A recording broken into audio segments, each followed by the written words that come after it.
what's up? It's Sean Baligian. What up? This is Joique Bell here on the Baligian and Bell Show. Make sure you check us out on the Woodward Sports Network.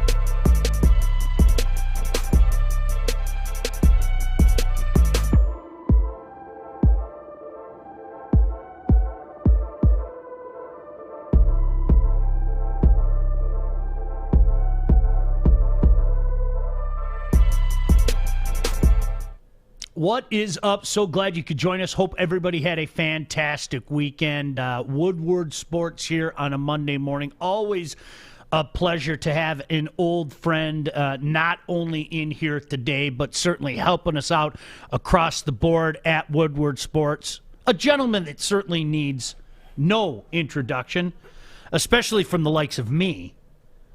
Ladies and gentlemen, Terry Foster. What up, T? Thank you for using the word gentleman. I don't hear that very often, but thank you very much. Nice to see Terry in here. Terry's coming in here on Monday, and if you haven't checked it out, Thursdays with Terry as well on our morning show. Terry, exciting day around here. The Woodward Sports family is getting bigger. Our afternoon show kicks off today. Make sure that you check that out. It's going to be 3 to 5. Really, really excited to have the Hook in the house.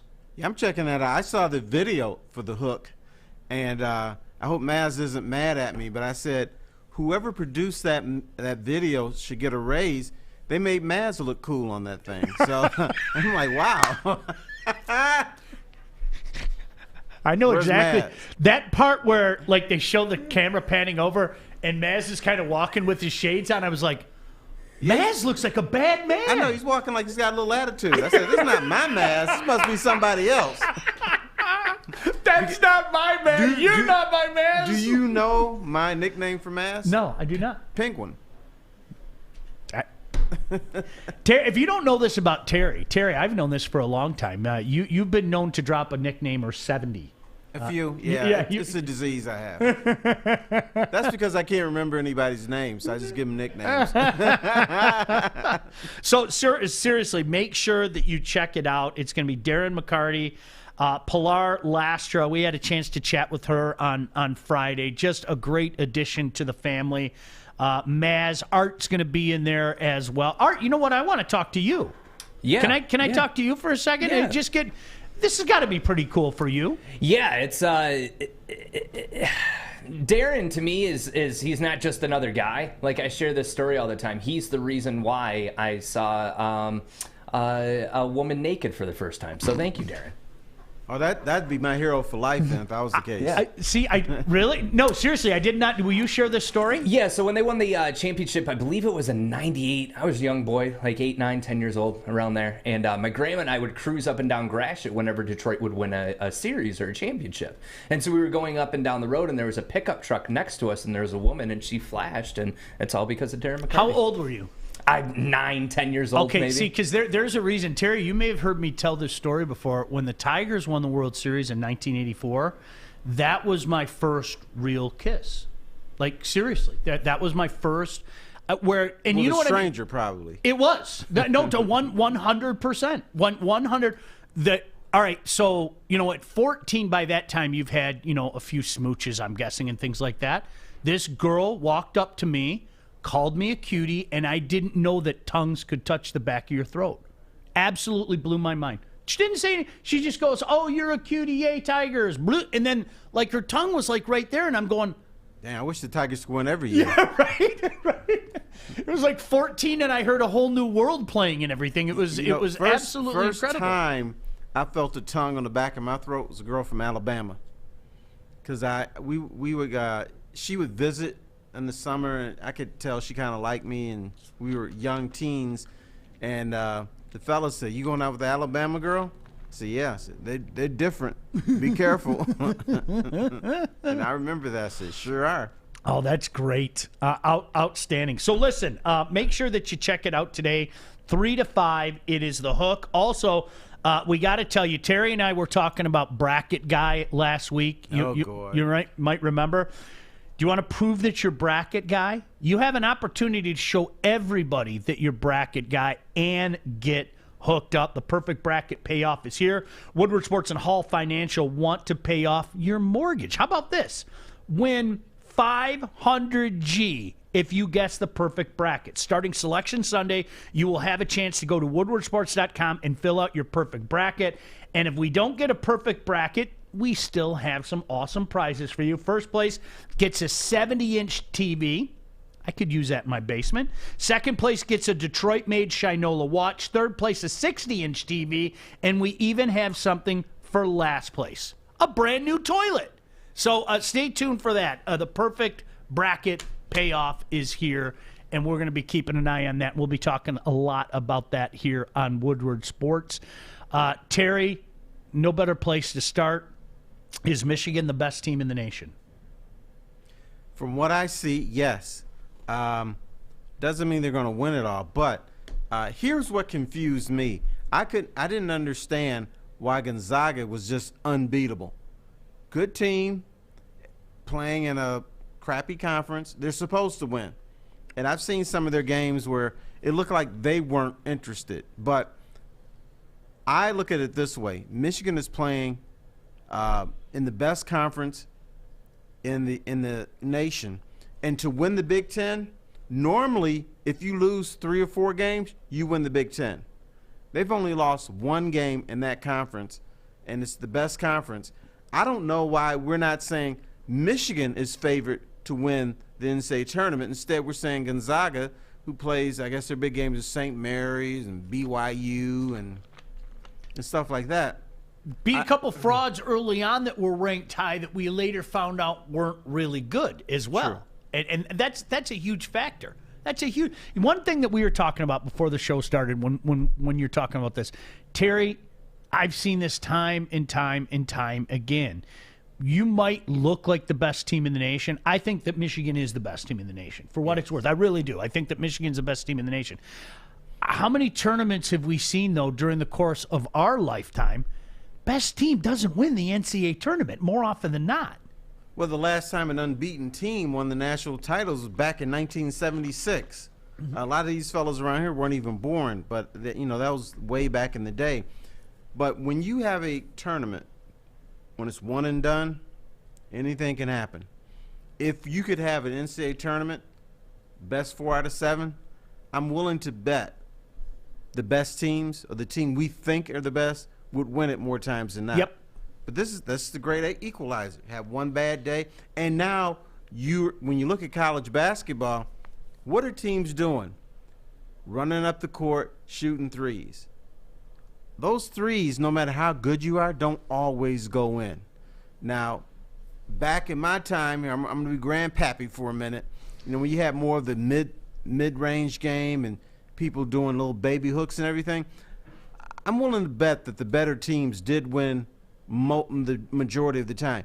Now we're shooting threes, and you never know when you're going to clank them. And if you clank them, you're done. If you're just measuring people up and hitting them, nobody's going to beat you. So it's a different era. College basketball is different than it used to be played back in the day. So I would say you just never know, and I have no idea why Gonzaga is just the team that can't be beat. No, it's unbelievable. And, to that point, Terry, I think a couple of the UConn champions were a perfect example. I was at the Final Four in '99 where it was a foregone conclusion. Duke had one of those great teams, and here comes UConn, just meandering their way through the season, getting into the Final Four, get it done.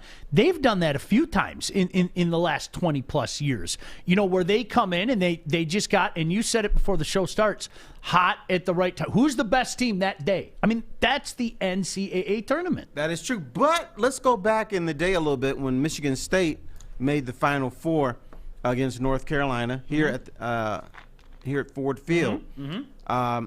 I got to see North Carolina play live the entire tournament because I was following teams that could come to Ford Field and play. When I saw that team play, I said, there's no way anybody's going to beat this team. No way. And they ended up winning it all. And when they came here, the people were hoping, well, maybe the Spartans could get hot. I said, no, they're not going to beat this team. This team is just too damn good. And a lot of guys came back for their fourth year, fifth year. Could have been in the NBA, decided, no, we want to win the national championship. And they were so focused that not even the bad coaching of Roy Williams could ruin it. So that was the one team I said there's no way in hell they're going to lose this championship, and they ended up winning it easily. Is Michigan getting the amount of love around here that they deserve? Because I'm gonna be honest with you, I'm surprised I don't hear more of a buzz out of Michigan. Maybe it's just my perception. I know, and this goes back to a conversation, Terry, we had last week. The diehards are all in come the second that the season kicks off. For a lot of people, that sports plate just has too many things on it right now, and maybe they don't join the college basketball conversation until, after the Super Bowl or even when the tournament starts. Terry, I'm surprised there isn't more of a buzz around here about this team. Son, I haven't been able to put you on my knee for a long time because we haven't seen each other. Here it comes. But here it comes. Here's your lecture for the day. All right. This is not a basketball town. People don't care about college basketball. And if we'd been hanging out a little bit more, at some point I would have lectured you in front of the fireplace and said, Sean, it doesn't matter if a team is 31-0, 25-0. They just don't care. We're football. We're the four major professional sports. The college basketball is a step above women's field hockey. They just don't. They don't get it. They think the game is boring. And so there you go. You can get off my lap now. No, it's all right. Yeah, we'll change it. Let's come over and we can smoke some things together. All right, we'll do that. I'll get some more lessons. No, it is interesting. Kevin brought up, by the way, Terry, back when the bigs were on the block, not jacking up three. I can't watch the NBA because of that. It makes me sick. The game's changed so much. We were talking about Steph Curry before the show started. I mean, Steph Curry changed the NBA, man. Yeah, he did. Accept it. Well, these kids out here, and I'm pointing out there, what they're doing now is they're doing step-back threes. And that's not Steph Curry. That's James Harden. Mm-hmm. They're shooting the threes because of Steph. Now James Harden has got him do the step-back three. And so the game has changed. Andre Drummond. Let's look at Andre Drummond. Andre Drummond is actually a good player. Yes. His problem is he came by 30 years too late. The way he plays low post game, he doesn't have great low post moves, but it would be good enough to be a very productive center in the NBA. All he'd have to do is just put it up there now and then, and he would be a top 10 player in this league. In today's game, he's a nobody. And in fact, I'll tell you what, I saw a listing, some NBA experts, they did a listing of the 25 all-time best centers. Andre Drummond was listed 25. So people appreciate that he has some type of game. Yeah, he's lazy and all this stuff, but he's a throwback, and throwbacks don't work today. So if he could step back and hit threes, then he might be productive. You're going to appreciate this. We had Troy Weaver on maybe our first week, and great conversation with Troy Weaver. And Joique asked me, said, there's so much talk about GOAT and who would you call the GOAT and everything. And he didn't bite there, but he came up with a top five. And one of the names that he mentioned, and Terry, just one man's opinion. I smiled when I heard it because this is a guy I watched. He was just unstoppable. Kareem Abdul-Jabbar. It's almost like people forget. Right. Like what a the skyhook, nobody stopped that. It was an unstoppable shot. But because of, MJ and Magic and, even before then, Dr. J and everything, the evolution of the game, it's almost like people forget what an unbelievable factor Kareem Abdul-Jabbar was. I think the reason he's never mentioned number one and maybe not mentioned top three is skill set. You can see Michael Jordan ball faking, bringing the ball up the court. You can see LeBron James bringing the ball up the court, doing different things. Kareem was the skyhook, and he wasn't a great rebounder either. So I think that's what hurts him. But, you look at the skyhook and say, well, that's not a skill set because he's so tall. Yeah, actually it is because a lot of guys have tried it. a lot of guys have been told, if you can develop that, you're going to be a great player, and they never develop it. And they're 7 foot, 7'1", so it must be something to it. Lynn, I think you speak for just a ton of people here. I only follow college basketball during March Madness. That goes back to a conversation Terry and I had a week ago. Listen, when the bracket comes out, suddenly everybody's going to be an expert, and all the college basketball elitists get pissed off at that. Because where you been? What are you talking? You don't know a damn thing about this team and that team. Like knock it off. You don't know anything about how dangerous Northern Iowa is. But that's the allure, the draw, if you will, of the tourney.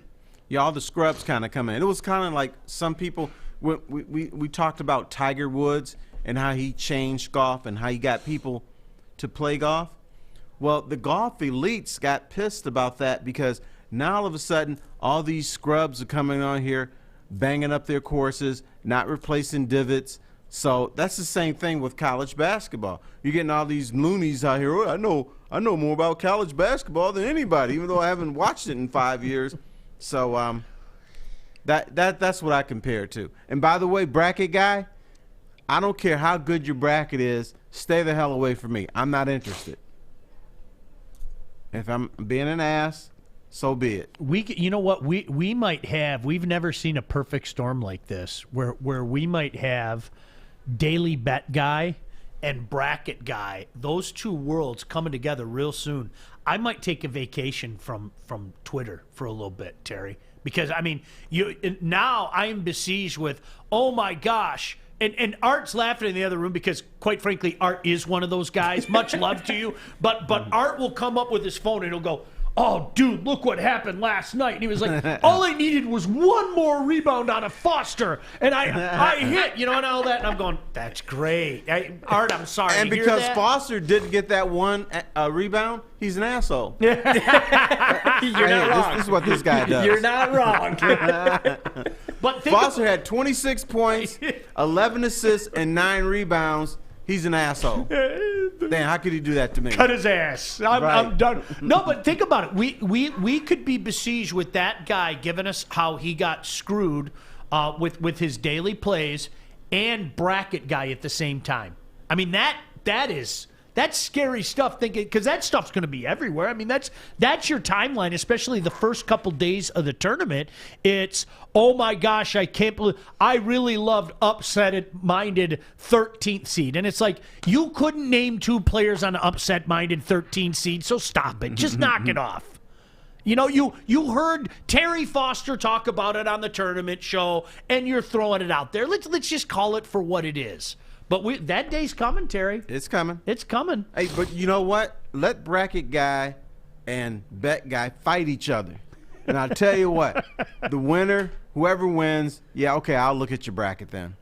That'd be my compromise. Ooh, did you hear that? I hope you kick the shit out of each other and you can't even make it over to me.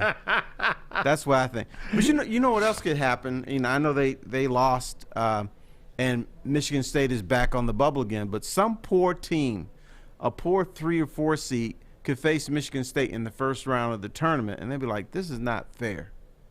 Why do we have to be the team that faces a team that's really good, that just, got off to a rough start in the conference, are beating ranked teams now?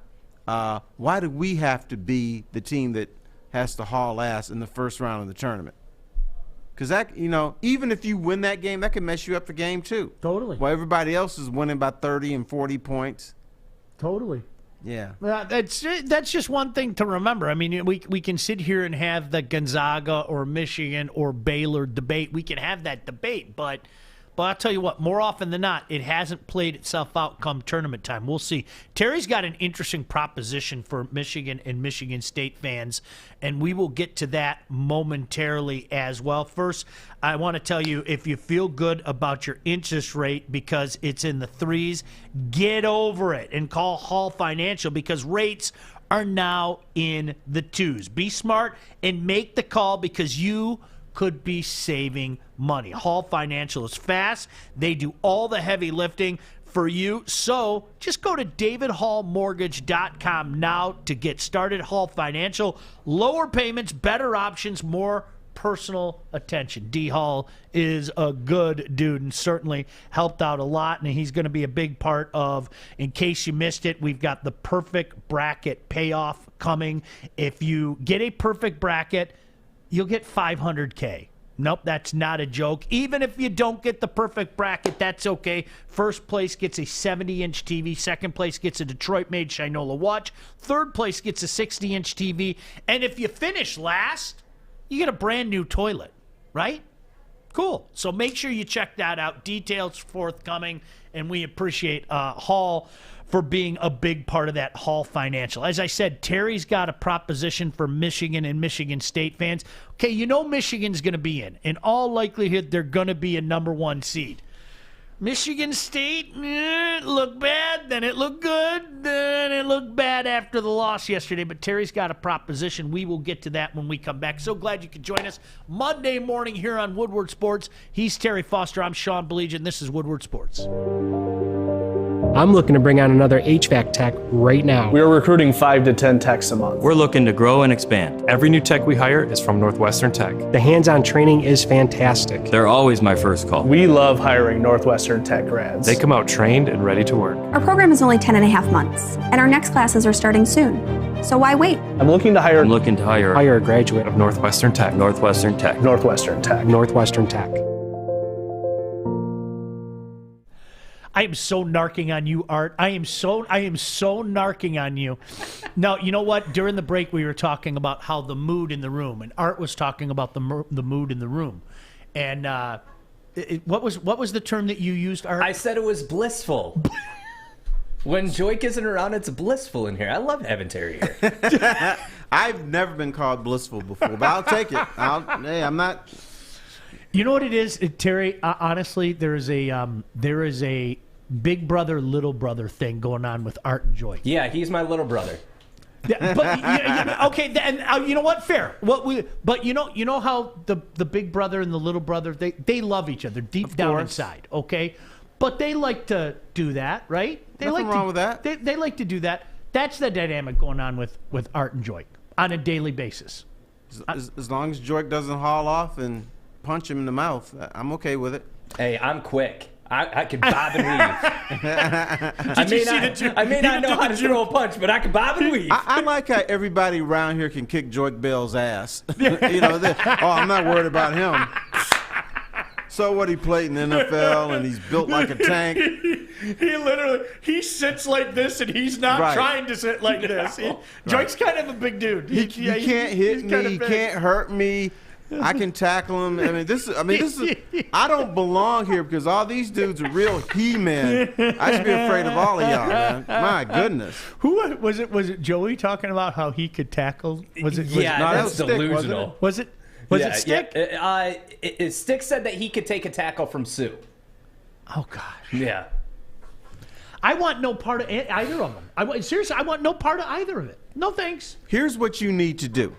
You need to go and watch what we used to do. Watch the fourth quarter of a NFL game right there on the field, and you see how hard these guys hit, and you see how they close on each other so quickly. It's scary, and thank God they have pads, or else people would be killed. Terry, the way they hit. It's funny you say. There was one time, I used to do the Fox 2 game day show, and so we would be down on the field doing our little hits and everything, and Cam Newton comes walking by me. Mm-hmm. Cam Newton, he's a puny quarterback. He's a monster. No, he's kind of big though. He's a monster. Right. Terry, you don't realize here because you watch these guys get crushed, right? You watch these guys get crushed, so you think, hey, he's a little quarterback. He's about 250 pounds of this. No, Cam is hard to bring down. He's big for a quarterback. Yeah. So I couldn't believe how big he was. I mean, he bigger than any one of us. Seriously, he was bigger than Joique. He was maybe not as bulky as Joique, but he was 6'5", 250 pounds, towered over me, and I'm looking, going, if I went to tackle him, I'd end up in the hospital. I'd end up in the hospital. What people don't understand is NFL players and Division I college players, they're not humans. They're made of granite. They're buffed. They're strong. Their arms are like bigger than your legs, and they're mean. So why do you want to mess with that? I'm staying clear. You know what would screw with me is like let's play a game of pretend. Sean decides he wants to try to tackle Joique. Okay. Let's play a game of pretend. I go to tackle him and then he hurdles me. That would almost be worse than him running through me. This giant man, I'm all hyped up, and then he hurdles me. I just lay on the ground and go, that's it. You can take my soul. I'm done. Like, come on. You're out of your mind. You think you can tackle him. Stick thinks that if he hits his ankle, he's going to fall down. And I compare it to this. Have you ever walked over an ant? That ant's not going to bring you down. And Stick is not going to bring Joique Bell down. Our boy Easy said Cam is monstrous, bigger than Von Miller. You don't know until you see it. You don't, like, he's walking by, he's got his headphones on, and I see him coming, and I was like, that can't be Cam Newton. Then I was like, good Lord, that's Cam Newton. And I'm doing my shot like this, and this monster, it's like Nessie, Loch Ness Monster comes walking by. Jeez, he's a big man. Yeah. I remember the first time Calvin Johnson, when he was introduced as a Lion, he held out. So it was like, I don't know, it was the middle of training camp or it was August. They said, oh, our new receiver, Calvin Johnson, is going to be speaking in 5 minutes. So I had my little tape recorder and everything. So I go over there and I looked at this dude and I said, this is not Calvin Johnson. I thought they made a mistake and sent over a defensive end and mistakenly said it was Calvin Johnson. So I said, well, I got to wait for Calvin. That was Calvin Johnson. Oh, gosh. This dude was huge, too. He looked like a DN. Monster. Mm-hmm. Lomas Brown, and I know you know this, Lomas Brown's hands are like honestly, I think he could wrap my tiny paws twice with his hand. Like, just wrap it and then wrap it. I've never seen a man, his hands are so darn big. And Lomas, one of the nicest human beings that ever lived on the face of the planet. He really is. He's just, shout out to Lomas. But you look at a guy like that and you watch him on the field and you're like, could you imagine that man with his hands? Like, one little push and I'm done. Those guys are freaks. It's crazy. Right. People, and one of his things was to punch guys. When they're trying to rush the quarterback, he'd just reach out and punch him. So, I don't think we understand us normal human beings, and I'm below normal, I'll admit that, but us normal human beings do not realize what monsters pro athletes are. Imagine, suppose we worked out 4 hours a day, didn't miss a day, we were drinking that little funny stuff that they drink too, and we had trainers and nutritionists, and our whole job is to put whatever in our body is going to make us sculpt it. If we did that as a full-time job, we wouldn't be monsters, but people would be afraid of our asses. Absolutely. Too. No doubt about it. You don't want any part of that, do you? No. I mean, my health insurance doesn't cover that. You know what part of Art's problem is? He's still young. So when you're young, you think you can do anything. No, I never said anything about taking on Joique. Like, Joique, I know, could destroy me just by flicking me. My thing is it's like, I'm funnier and more talented and smarter than Joique. Like, okay, so, but when he can be stronger. But when I said if he was going to hit you, the first thing I just ducked my head. I'll be out the way. Yeah, but you have to understand, that's show and tell. Like, he would murder me. You're not Muhammad Ali, okay? Yeah, no, he would murder me. I can admit that. I have no problem. You don't want to get, like, would you try to get on the map with him? I have offered, I would grapple with him. You do a lot of the grappling stuff, I would grapple in a heartbeat. If it was a boxing match, no. How much you weigh, brother? 165. That's not going to get it. You're going to have to That's add not going to get it. 75 pounds and maybe you may have a shot. All right, so there's a guy, you'll remember him, a guy from L-Town, of all places, Al Iafredi, who not only was he a monster, great guy, shout out to Al. I happened to see his laser shot, one of the most famous shots, up close and personal, okay? And to your point, Okay, you see good shots around here. You know, this guy at the University of Michigan has a good shot. Up at Michigan State has a good shot. You see that up close and personal, your life passes before your eyes. There's a reason why these guys are in the pros and those guys aren't. I mean, Terry, to your point, okay, I don't think people realize the divide between here and here. My arms don't reach that far. The reason they get paid millions and millions of dollars is because they do things that we can't do. Period. End of story. And it's so funny to me here to hear, you know, the guy that, you know, was really good, a good hockey player when he was younger, or maybe he even made all conference in football. Okay, you're gonna get your ass kicked. Those guys annoy me too. I played high school football at the highest level. I could kick any Lion's ass. No, you can't. And the other thing we always hear this is, and I don't believe this is the case, Alabama or Clemson could beat the Lions in a football game. No, they couldn't. No way. Because the reason is everybody on Alabama and Clemson's team is not going to make the NFL. Everybody on the Lions has made the NFL. I think that's case closed right there. Yep. And then people get mad. I played at Warren De La Salle. I could walk on the Lions and start. No, you can't. It's amazing. It's amazing. First of all, since you left Warren De La Salle or Stevenson, wherever, you got fat. You stopped training. You're not beating anybody's ass. I'm sorry. It's just not happening.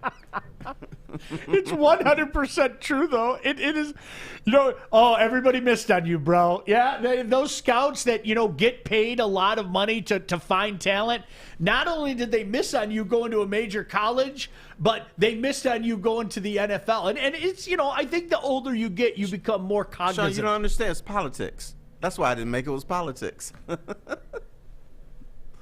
I love that stuff. It's a reason. Yeah, you know what it is? No, Rich said, you know what it is? Because you have those stories like Invincible. You have the story like Invincible, where one guy out of think of the thousands and thousands and thousands and thousands of players, one guy made it so they can be that one guy. Right. Sean, you need to come to the Black Barber Shop. The funniest shit happens at least a couple times a month. There's two old dudes that talk about, oh, you remember Mud Flap on the east side of Detroit? Man, he would kick Tommy Hearn's ass if he got into the ring. And so then they keep talking, and they said, well, how come he didn't make it? You know, he just went a separate way, or, you know, things didn't break his way. Or there was this guy that played for Northern High School, better running back than Barry Sanders, but his life just went sideways, so that's why he didn't make it. I crack up, and none of these guys have real names. Their names would be like Mudbone, Flipper, Bug Eye. all these great athletes that come out of Detroit, better than Barry, better than Tommy Hearns. His life just went sideways. That's the only reason we don't hear about them. Man, I crack up. It's like Joe Biden and the whole corn pop. Remember the whole corn pop? Now, corn pop was a bad man. He ran with a bad bunch of dudes. Oh, yeah. And he starts going into that story. And I mean, you know what? But the schoolyard legend, like the Connie Hawkins guys, you know, Google the name. Most of you won't know. But those are the stories. I love hearing about those stories. You know, really? What happened? And it's always dreams deferred. You know, then you go into the whole dreams deferred story, right? Where I'm from, it's always drugs. They just got drunk, went to the bar too many times. I would have made it to the Super Bowl. No, you got hooked on meth. Shut up. Drugs do get in the way. They get in the way, I'll admit. Poor Art, by the way, like Joique has trained him so well. Before he talked, you had your hand up. It's heaven. I did it during the hook the other day when we were doing test shows. Hey, everybody, relax. Joique is not here. T-Foss is here, and I'm one of the good guys. Poor Art. I did it during a test show for the hook the other day, and Darren's like, why are you raising your hand? Oh gosh, Sean asks, what do you think about the Swiss cheese and net last night? Is it him or bad coverage? Great show, fellas. Give Terry a hearty boombaye for me. Boombaye, Sean. You know what, Sean? They're bad. They're bad by design. I've heard people say, for the record, and I want to get to Terry's question about Michigan State before the tournament starts, but always try to appease the people. They're bad by that third period was, I don't know if you watch it, it was awful. I mean, it was absolutely awful. And I'm going to say this again, the Hawks aren't a good team, okay? Don't pay too close attention to their record because their record has been bolstered by beating the Red Wings a few times this year. You guys see the Hawks; they're not a good team. I feel sorry for him because you obviously want him to see him to get the win, but they're bad by design. They are. They're never going to say it. Nobody in that franchise is going to admit it. But this is a team that's going to try their luck with the draft lottery wheel for a couple more years even. They really are. Right, but it's something you can never admit to the public. The public knows what's going on. They know they're not going to win. But there's some diehards say, well, no, if they get a couple breaks here and there. No. When you look at that third period, you know where this team is. But I will say this, in spurts, they look decent. But I think any NHL team in spurts looks decent. Can you sustain it for 60 minutes? Can you sustain it for a week or 2 weeks or whatever? Everybody's going to look good. And I know we talk about Darren McCarty. He gave me one of the greatest quotes of all time. Even a blind squirrel is going to find a nut now and then. So that's what pro sports is. You can look good, but can you sustain it? It's about staying power. It's about not momentum for 10 minutes or 5 minutes or whatever. What are you over the course of a game or the course of 2 weeks or the course of a month? That's what it is. And this team can't sustain it because they don't have the talent. They don't have the experience. But that's why you have to go through this. You have to get your ass kicked, grow a little gristle on you, and see if you can come be something in 3 years. Terry, I agree with you 100%. They are far more competitive than last year. It's still not good. Don't get me wrong. They're still going to end up being one of the worst teams this year. Set your watch to it. I hope you're prepared for it. Last year was horrifically bad. They were historically bad. Their plus minus, their goal differential was awful. I mean, it was historically bad. So, if that's your bar, well, then, yeah, they are like this. Are they anywhere near a compete level? No, they aren't. But it's also by design. I like nobody's going to admit it. There's not one person. Yeah, we're trying to win games. I thought that we'd be further ahead of the curve than we are right now. Nobody's going to admit it. It's by design. Every time I walk into this building, I'm expecting to win. That's bullshit. And we all know it. It's not true. But here's the other thing. Here's what I'm waiting for. How is Gary Bettman going to screw them? And they could have the worst record again. How is he going to screw them and give them the 15th pick or something like that? I'm waiting for that to happen. I still cannot believe that. That is such an awful. You know what? People laugh at the NHL is because of things like that, and it's not just because of what happened to the Red Wings. It's because a team that was better than 17 other teams in the league ended up getting the first pick and a generational talent. And I think Lafreniere is a generational talent. But why do people laugh at the NHL? Because of things like that, Terry.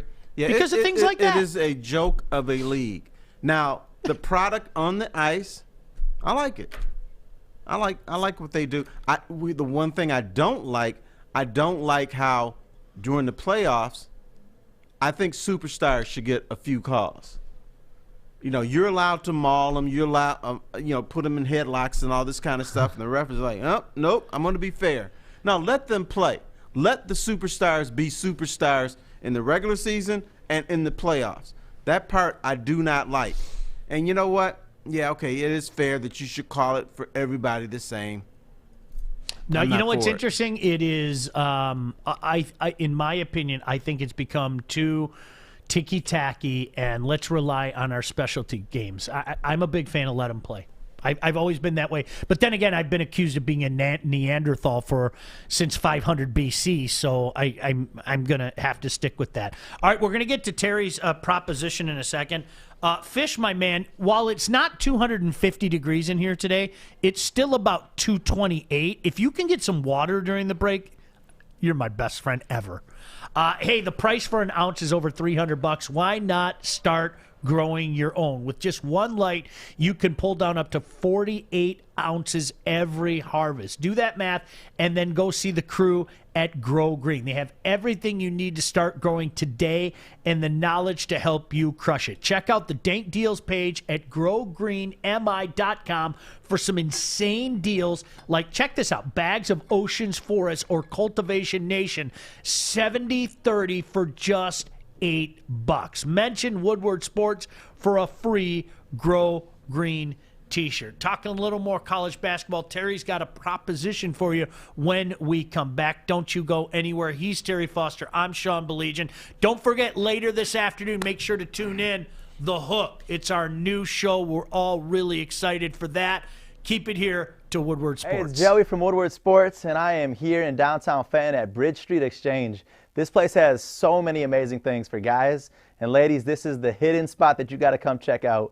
I'm talking thorough good boots, best boots ever. They have barware.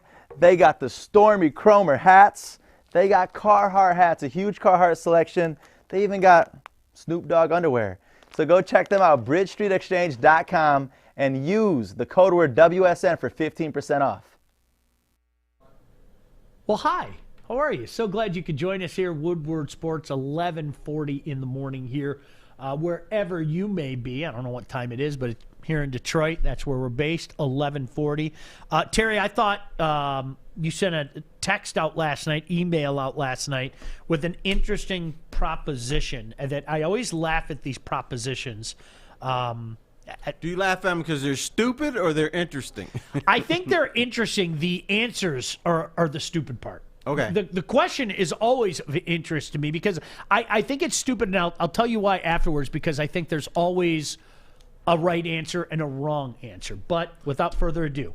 Okay, I am a self-proclaimed state of Michigan man. So I'm Michigan State, they can do whatever they want.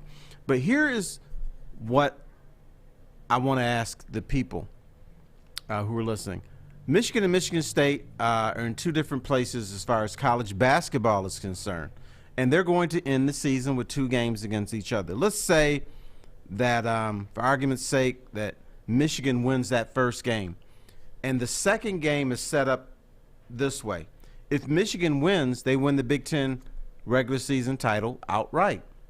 If Michigan loses, then it either ties for the Big Ten title or finishes the second place to whomever. Yeah. If Michigan State wins, they're in the tournament. If Michigan State loses that last game against Michigan, they're out of the tournament.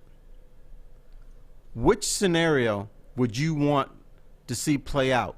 The Michigan wins and knocks State out of the tournament, or State wins and prevents Michigan from winning an outright Big Ten regular season title and that they're in the tournament?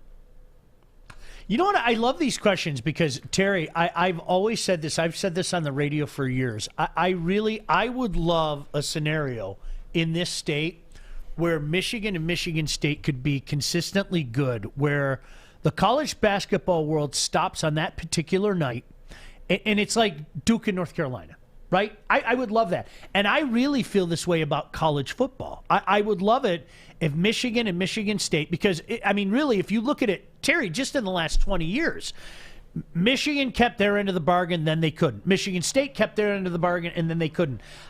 I love the hype. I love the chatter. I love Hate Week. I love everything about it. So I don't want the other one to fall under the cracks. I'll answer it from a fan standpoint then.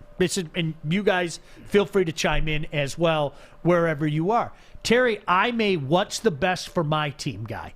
To be a fan. And that's why I always laugh, because it's like people say to me, well, if we win, well, that might help out the other team. No. What's best? I don't give a damn what it does for your team. Right. Win the game. I agree with that. What it does for me is the most important thing. That's all I care about. I don't care about any damn thing, right?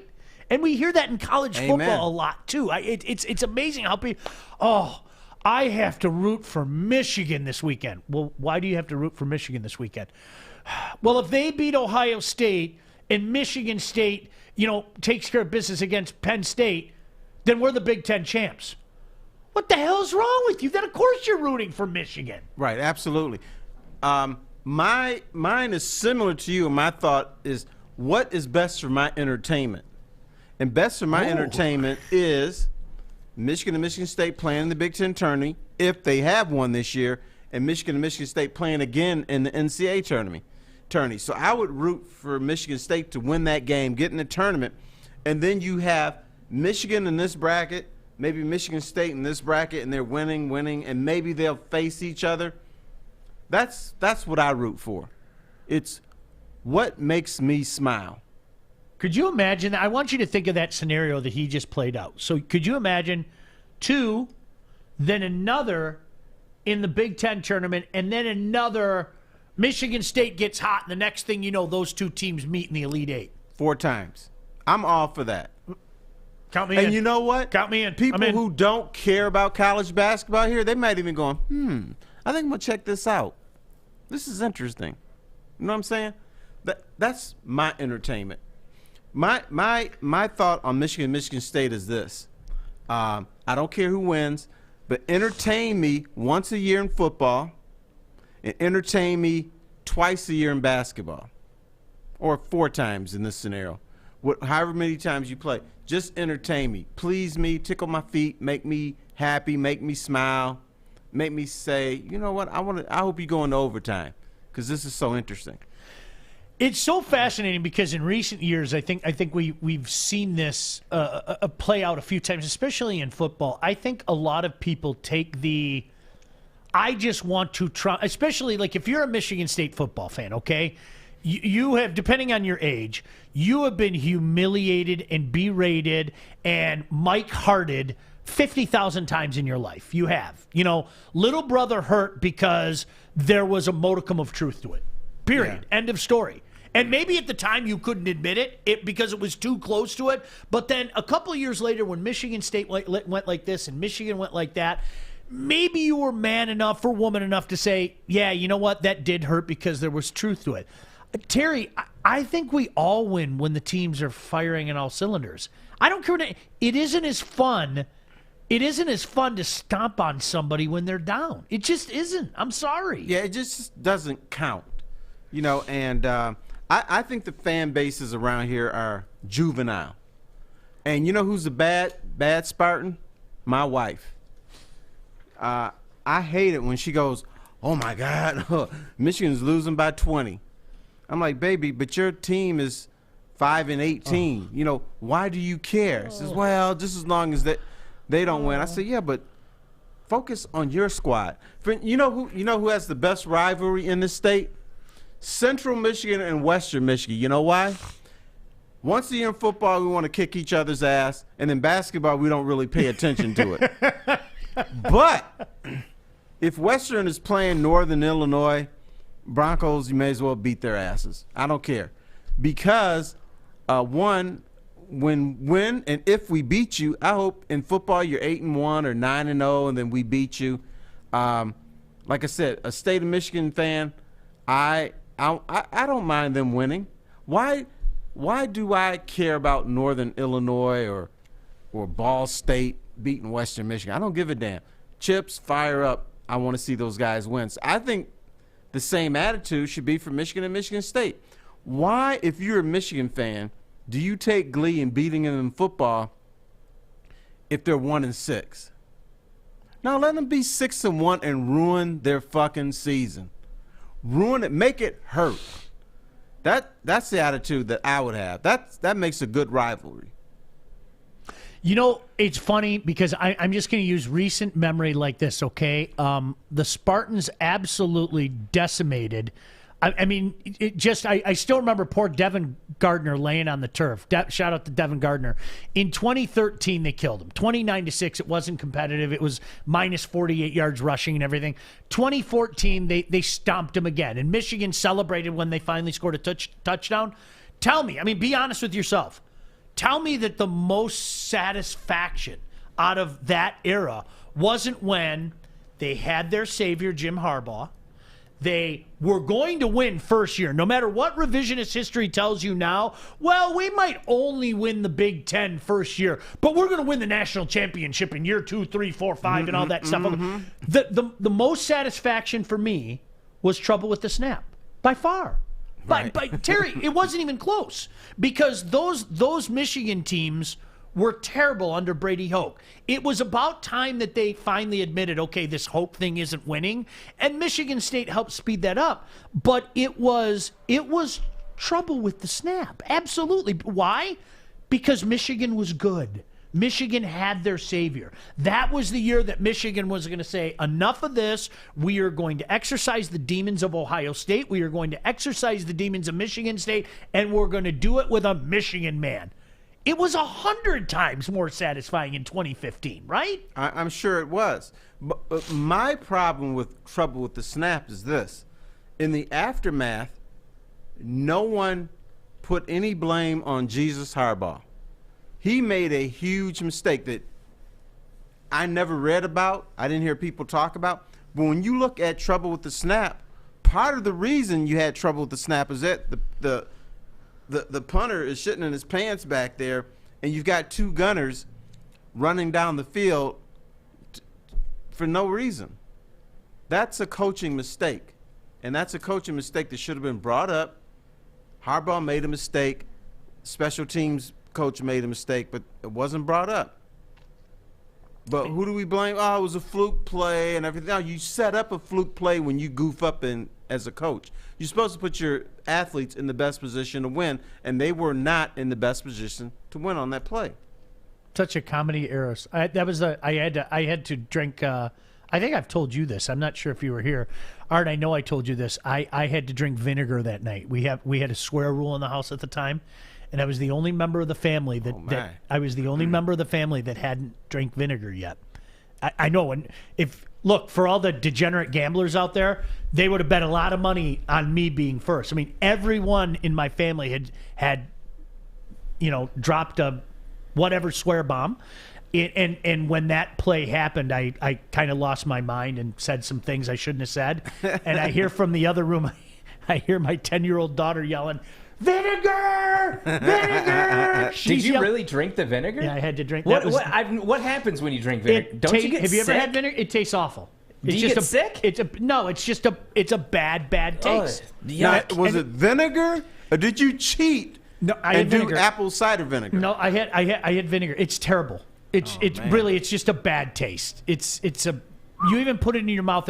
But that was like my way of telling the kids, listen, I don't want you dropping those things in the house. So here's my question: you'll abide by the rules at your house, but yet Swear Jar has been pretty empty here. I swear. Listen, I'm gonna be buying lunch for you guys forever. I thought we were allowed to swear here. Yeah, we are. Fuck. But it's one of those things. It's one of those things. I guess I owe another $1. But no, listen. All jokes aside, that as a parent, you know that it's like I just didn't want. I don't want my kids. My 3-year-old did it yesterday. It was a song that was playing. I had it on my Spotify, and I forgot the last lyric was fuck. And she goes, fuck. And I was like, no, but it's the cutest thing ever. Like, you can't get mad. They're 3 years old. Did you have a swear rule in the house for the kids? No, we didn't. Really? They didn't swear. Yeah. At least not around me. Now, what happened was Celine goes off to school, and when she comes back, she's swearing, and I couldn't take it. I'm like, wait a minute. This is my baby swearing, but she was 20 years old. So we kind of let it slide. No kidding. Yeah. I mean, she's 20. Yeah. And she's been away, and she hangs out with people her own age, and they think they're adults. So what are you going to do? Are you going to implement a swear rule for a 20-year-old? I decided not to. Let's let it roll. Isn't it? It's such a weird dynamic. Like when my son comes home, too, it's like one of those... Okay, now he's 21. All right, can you at least call me and let me know, like, what time you're going to be home? I don't care what time you're going to be home. He kind of gives me the look. You talking about when they're away? Yeah, when he's home. When he he's comes, home. like when Okay. he because they have trimesters there, so he was home like the week before Thanksgiving, all the way to the first week of January, right? And I was like, how do I operate now? Because, like, I feel the exact same way. You're 20, 21 years old now. I'm not going to tell you what you should and should not do. So the only thing that I said is just for my own purpose, if you're out, can you just hit me up, even if it's 11 o'clock at night, and go, Dad, it's going to be a late night. I'm probably going to be home around 4 or 5. That's fair. And he was cool with it. We worry about them. I don't worry about them getting into a fight. I don't worry about them getting lost. What I worry about is them driving and some drunk hits the car and they're seriously hurt. I do worry about that. So I do tell them, if you're going to be late, just let me know. I don't care where you are. Just let me know that you're going to be in late. Did you ever do the free pass? I made Jack a free pass offer when he was a senior, and it was amazing how quickly he took me up on it. I kid you not. And Art, these are the things you're going to have to get used to. I told my son, I had sat down on the bed. I said, I'm not dumb. Okay. You may think that I know you're out boozing. I know you are. Mm-hmm. That's what guys your age do. Right. I did it. But here's what I'm going to tell you. I don't care what time it is. I don't care where it is. I will not get angry if you ever call me and say, Dad, can you pick me up?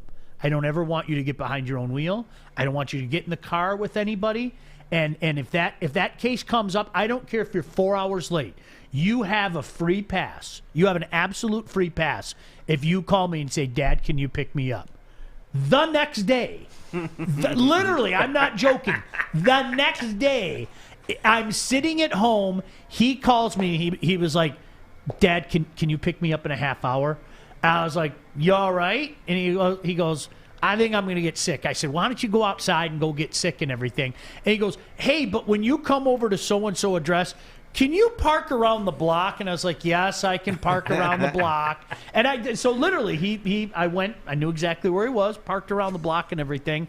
And, now it's different, though. That's when he was like 17 years old. Terry, sorry, but you brought that up. When they're 20, 21, it's like, well, you're an adult now. I can't, right. My kids aren't drinking. They're out having sex.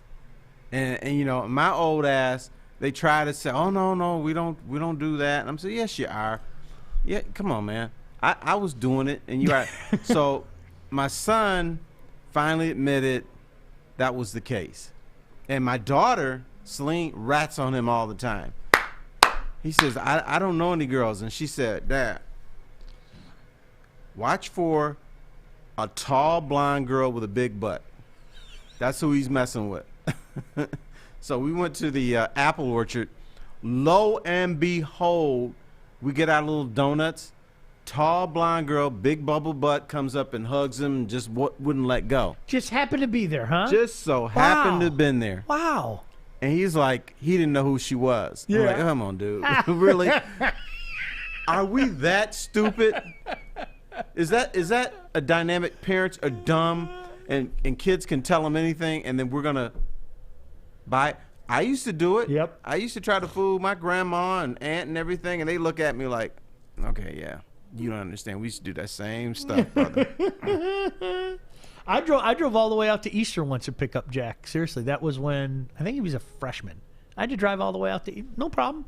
Like he called me like 1 o'clock in the morning. I said, right, let me know where you're at. And now here's the thing: if you say there's a free pass, you have to adhere to that. As much as you want to go, what are you doing? You can't do it because it's that trust thing, right? If I tell you you get a free pass, and he's done it a couple times where I was like, can you be home by midnight? Yeah, sure. And then all of a sudden it's 1:30 in the morning, and he pulls out the free pass, and you're ready to drop the hammer. And, I can't drop the hammer, but that's what you have to do. I mean, you want to treat them like adults. Yeah, true. But did you give him that little dismissive talk when you're driving back? Like the one thing that I did do is I said, if you could respect, and I always throw his mom in there.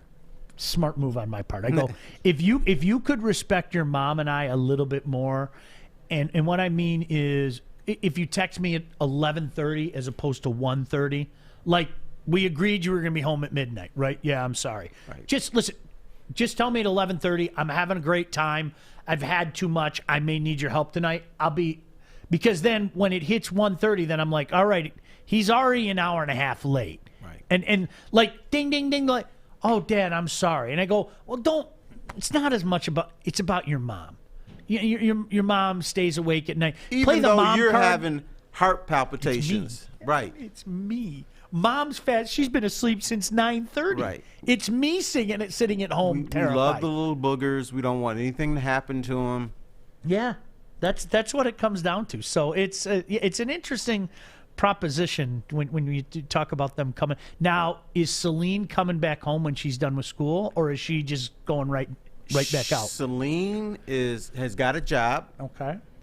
She will be working in Chicago for a consulting company, and so she had 3 jobs. She claims she had job offers in Dallas, San Francisco, and Chicago. She claims she picked the Chicago one so it would be easier for us to go visit her.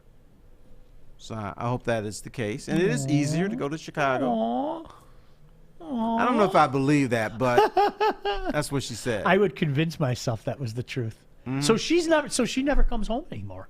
No. Wow. This is too far, and you know what? The flights are too expensive, but she spent 6 months at home almost. Yeah. And then another time it was like 2 months, so she's been home a lot. But normally she just would have stayed out there. Last summer or before COVID, she had a job in Austin, Texas, so we went up there to visit her, and so we got to see her there. And then she came home for a week, and then she wants to go to graduate school. We wanted to go to U of M, but of course she's not going to go there. She's applying for every school but U of M. Yeah. So, but that's fine. Good for her. Yeah, my kids would say they just want. Well, I mean, I think I've told you that if you would have told me when I was 21, 22 that I'd still be here, I'd have said no way, no way. I was one of those kids. Anywhere but here was kind of. I don't want to go anywhere. I've been here forever. This area is great. I don't want to go anywhere. It's like for us, I think it's like a nice, comfortable glove. We know where everything is. We know the layout. Mm-hmm. We know the teams. We know the athletes. So why go somewhere else where they're looking at you like, who are you? You're starting all over. So, and I grew up in this area, and I feel I have a interest in the teams, an interest in the people, an interest, or you care about the people, you care about the teams, you care about a lot of things. So it's like a comfortable old glove. It is. It's no, really. It's like kind of the community I think we have here with Woodward Sports. It's like I know y'all. I love chatting with you guys and everything. Here's funny. Kevin said, "How did you handle teenage daughters, especially when they don't tell you anything?" Terry, you have more experience. My daughter is 16. It is amazing how little she tells me. There's just no other way to say that. And you know what? I've always told her as long as she knows that I'm always there for her. She's confided in some things with me. This is that era. And my wife kind of said the same thing to me. She said, you have to understand there's going to be a couple of years where she's going to be more about me, because that's the way it was for me. There are things that a daughter can say to mom that they can't say to dad, and it's fine. I accept it. Yeah, with my daughter, we went through probably a 1.5 year stage where she didn't talk to me. And because, every Saturday I run errands, and then Brandon always wants to go. So Celine used to come with us too, and her big thing was enjoying the little snacks and treats they pass out at Costco. We just did little stupid things. We go shopping and, let them pick out something. But then all of a sudden she didn't want to go. And so it was just me and Brandon. And then she didn't talk to us. And then one time she just said, "Dad, it's not that I don't love you. I just don't want to be with you." I'm like, all right, cool. And then one day, out of the blue, Brandon and I going to Costco, And he said, "Are you going to ask Celine?" I said, "Hell no. I'm not going to get rejected again." So he said, "I think if you ask her, you might get a different reaction." So I asked, "Hey, me and Brandon going to Costco. Do you want to go?" She said, "Yes." And then ever since then, boom, she's been in the group then. Yeah. So, but she needed a year and a half. Actually, it was 16 months. She just don't want to be no dad, no brother. What age was that? What age was that? Like 15, 16? She was 14. Okay. Yeah. I'm hoping Lauren's come. She just turned 16. I hope we're at the back end of it. You might have escaped that, but you still got 2 more years where she may not want to I hope we're at the be back bothered. end of it. You don't have to raise your hand. Yeah, by the way. I'm sorry. It's just okay. it's like now tomorrow you have to raise your hand. It's PTSD. That's what it is. I met my stepdaughter when she was 9 years old, and we would sing these stupid songs. We would come up with stupid songs to sing together, and now she's 14, 15-year-old. She wants nothing to do with me. Yeah. And the most depressing thing is I'll go through my Snapchat memories when she was like 9 or 10, and we're singing songs, and now we just don't talk to each other. And it's like, I've come to accept it. It's like, she'll come around. It's nice to know that I'm not alone, because Terry, you had mentioned that too, that, for 16 months, you just don't talk to this person that you had such a connection with. Yeah. It's sad. It is weird. The one thing that we did during that period, and it wasn't as bad as you guys brought it up, but the one thing that Lauren and I did, she is more of a griller and a smoker than my son is. She loves it. I mean, she loves steak. So you know what we would do? I would say, Laura, we're gonna go to the butcher. I want you to pick out whatever steak you want. And so we called it the steak of the week. And so once a week, I'd say, Lauren, what steak do you want to try today?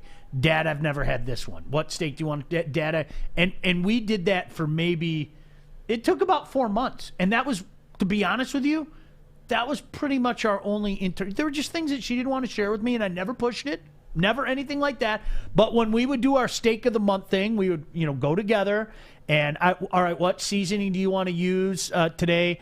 Oh, let's try this one and everything. And that would fire it on the grill. We'd eat together, and then she was back to what I refer to as the cave. I bet you that made you feel good. It was the best, right? Because it really was that period that you spoke of where she just kind of stopped talking to me. Right. And I'd ask questions. We want to hang out with them. We want to love them. But at some point, they're going to put us down. Yep. Then how long will it be before they pick us back up? Yeah. Like now that she's in college, she's a senior in college now.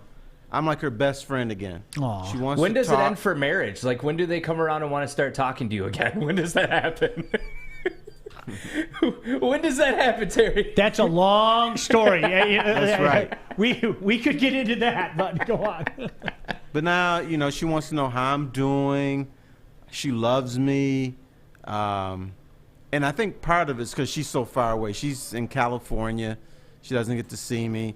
When she was here in Michigan, I would always sing stupid little songs to her and play games and make fun of her and all that kind of stuff. But now she doesn't get that. And if something happens to her, she's on her own. Then that's when she really misses us. She's like, hey, Mom and Dad, we got a little tough time here. Love y'all.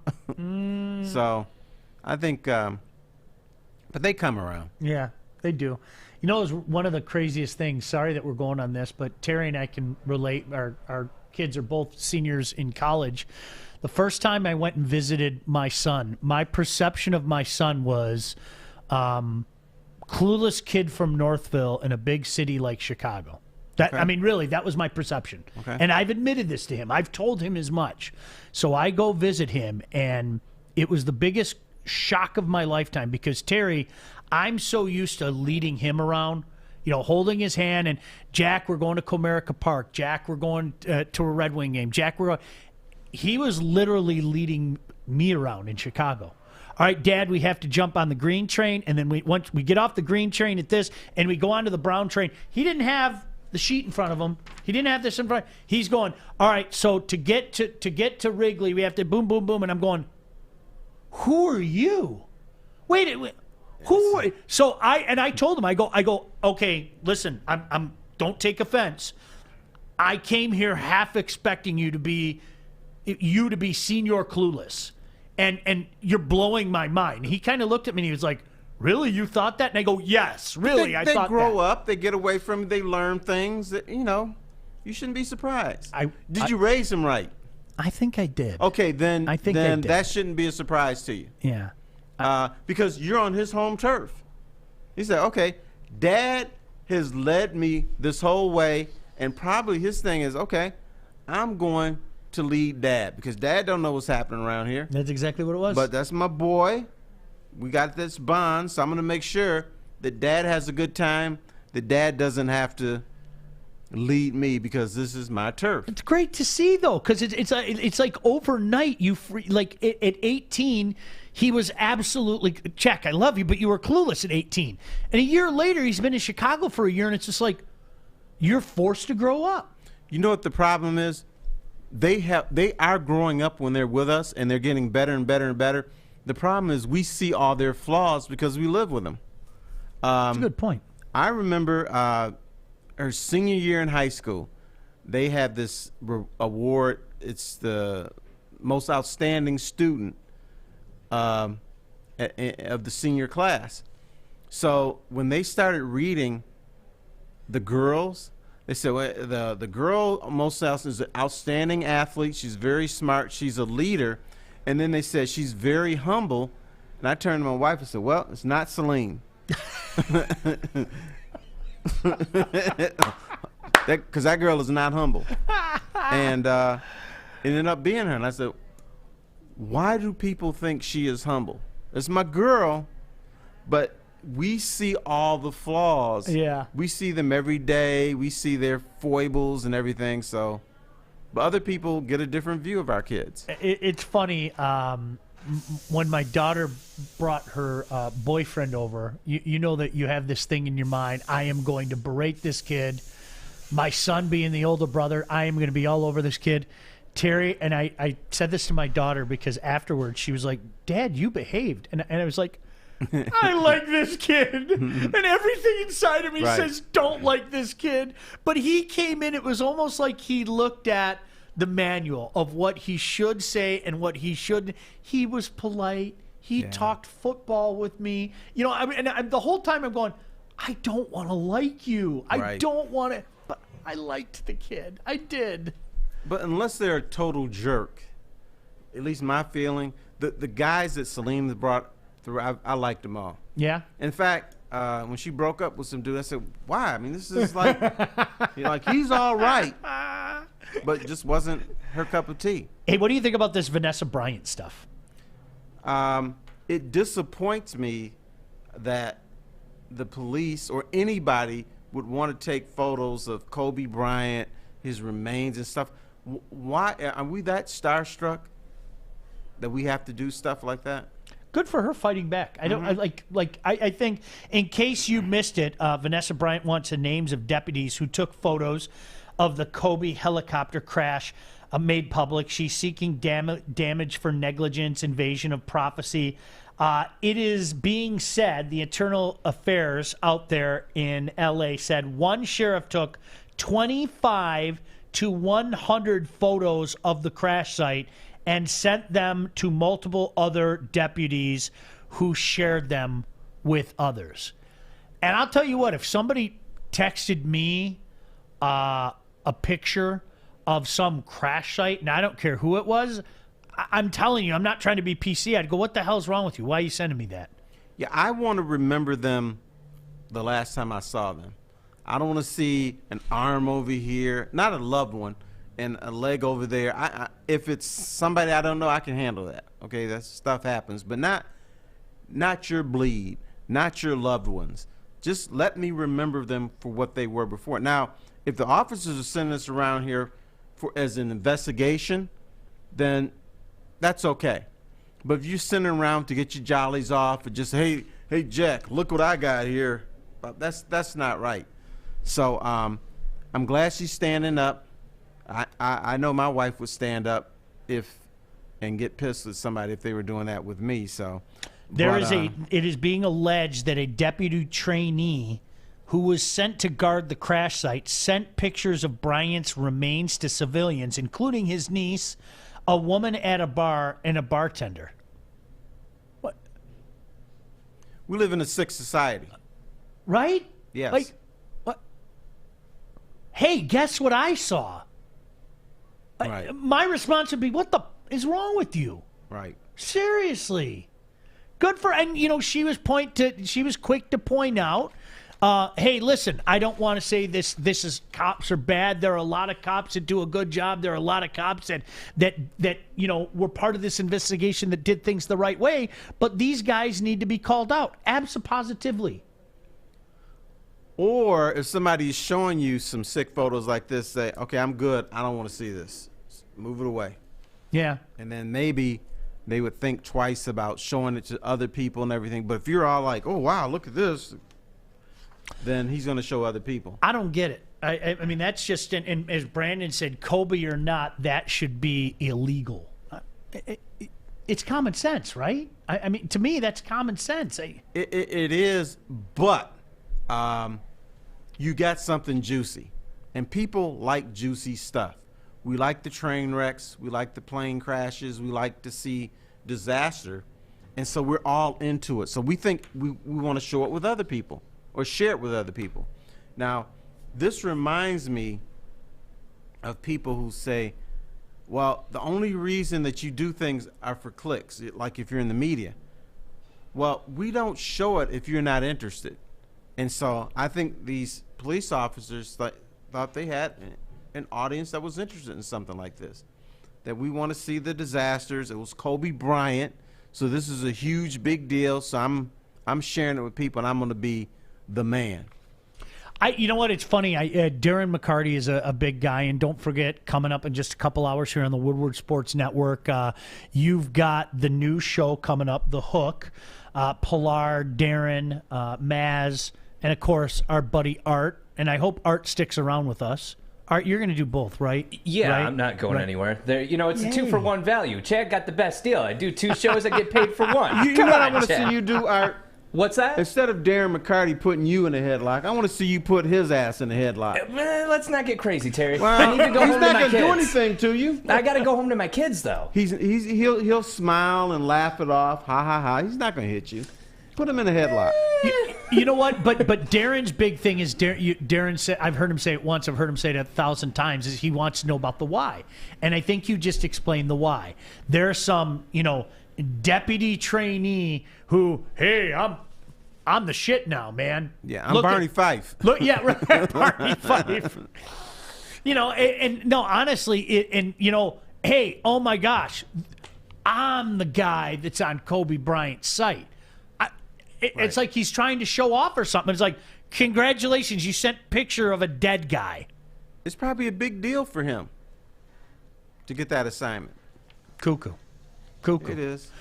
He asked a good question last night, and I think it's a question that we're going to delve into. We talked a little bit about the troubles and tribulations of the Red Wings. I'm a firm believer, and Terry, unfortunately, I know some people in my life that are the guy that you explained earlier, the guy that thinks that the Red Wings are closer than they have been. There have been people that have talking since last year that Yzerman's going to get this turned around quickly. No, he's not. This is, you better buckle up because more dark times are ahead. But Terry asked a good question that we'll get to in just a moment here on Woodward Sports. Who is the king of the LCA? If you had to say Troy Weaver, Detroit Pistons, Steve Yzerman, Detroit Red Wings, who is further along that road to not only respectability, but perhaps, God forbid, winning another championship? Where are we in that race right now? I've certainly got some thoughts on that. Terry definitely has some thoughts on it because he came up with the freaking idea. Hey, start a new career in an industry that is always essential, the heating and cooling industry. Learn more today by visiting northwesterntech.edu. So where are the Wings and the Pistons on this freeway? I'll give you an analogy about I-75 when we come back. Glad you could join us. He's Terry Foster. I'm Sean Baligian. This is Woodward Sports.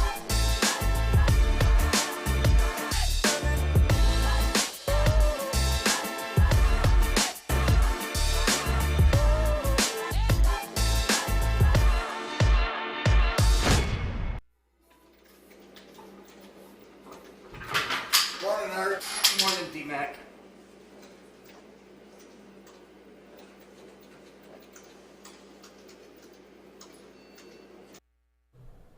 So glad you could join us. It is Woodward Sports on a Monday morning. Of course, T. Foster in here. Terry, thanks as always for coming in. New show coming up this afternoon, 3 to 5. Check it out. Don't forget about our perfect bracket payoff as well. Want to thank the great folks at Hall Financial and D. Hall, who's been a friend to a lot of us in this business for many years. Thank you for being a part of that. Terry, you asked the interesting question: who is the king of the LCA? Is it Steve Yzerman? Is it Troy Weaver? Which GM will make the rebuild work first? Yeah, I think the quick answer that people are going to say is Steve Yzerman. And the reason is he was the captain for so many years. He's the guy that you believe in. We didn't know who Troy Weaver was. But when I look at what they're doing, Yzerman even told you, first press conference, be patient.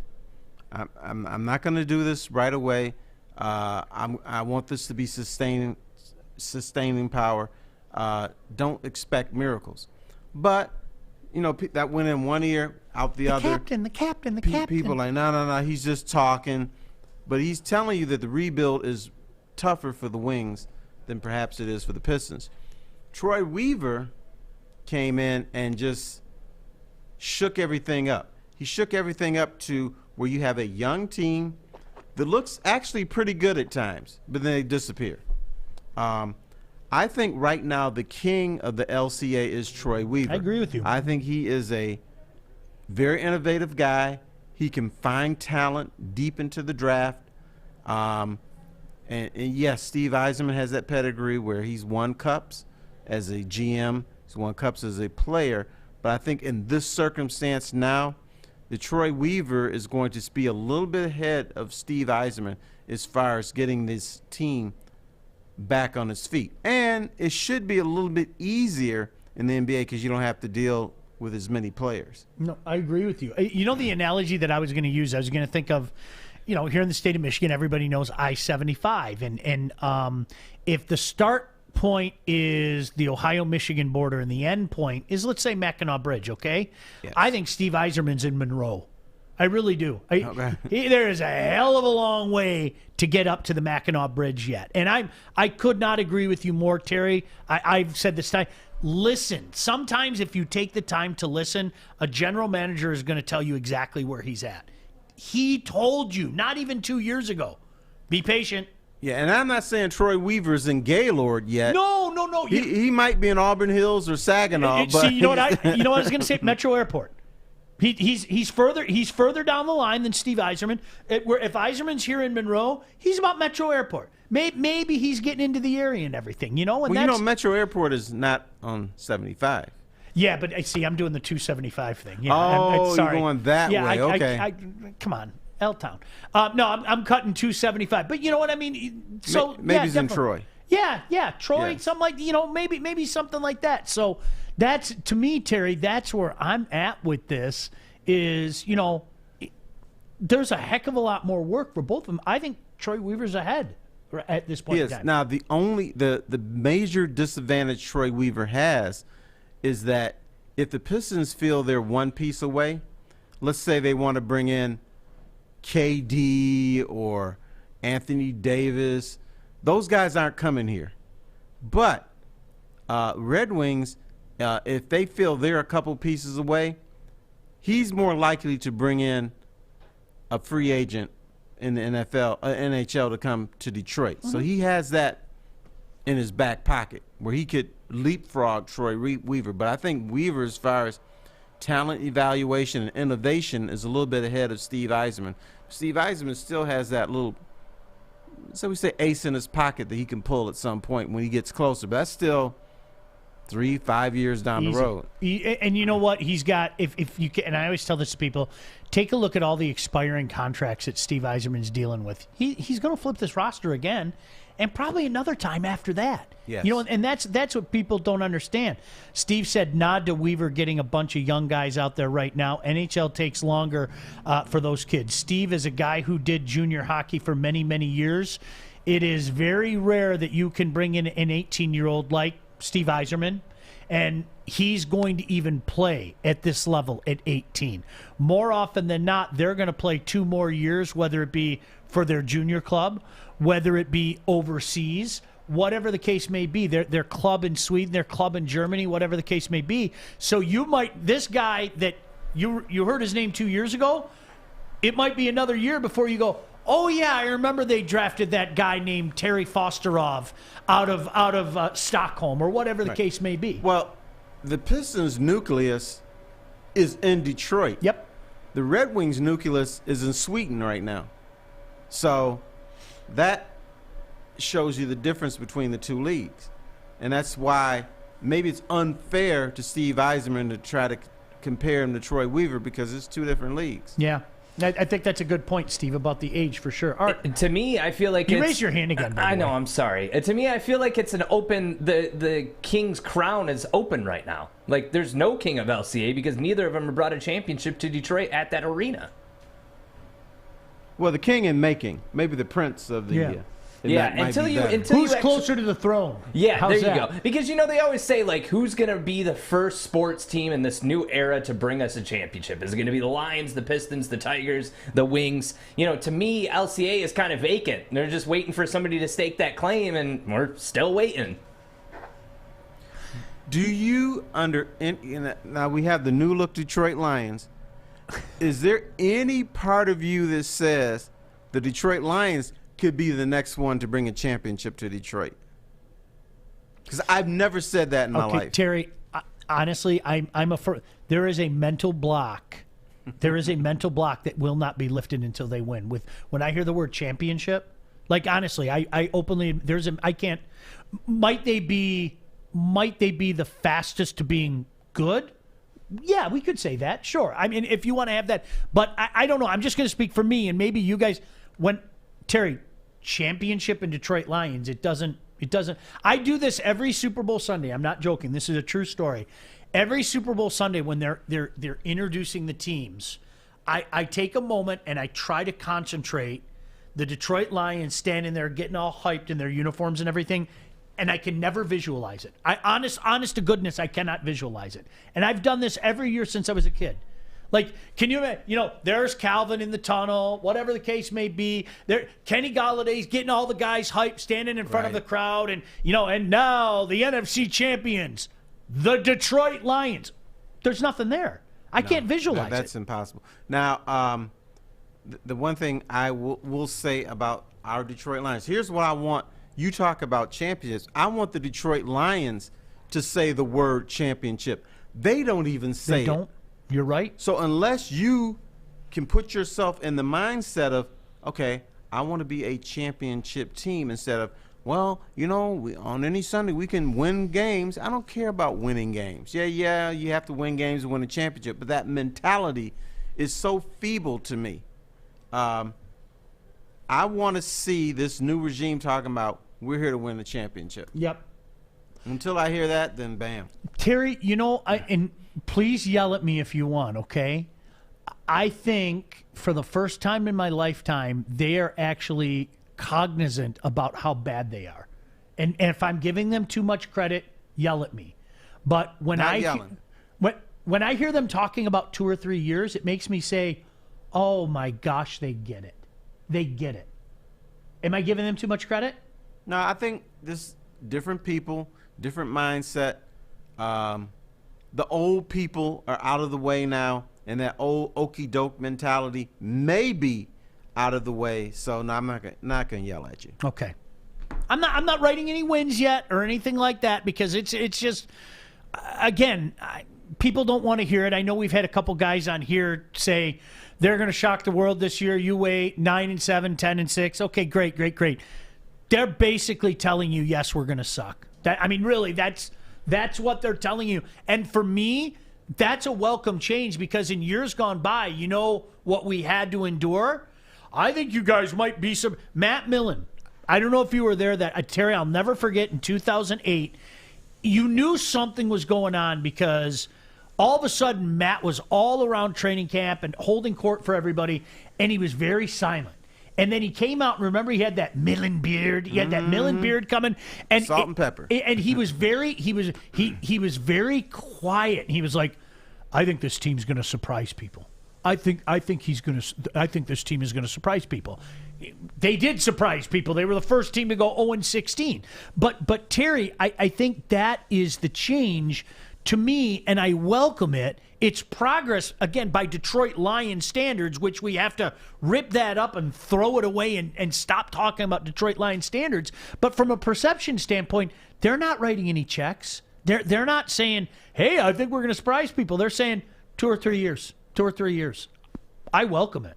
Seriously. Because, I mean, just look at the division. You got Green Bay, Minnesota, way ahead of them. Yep.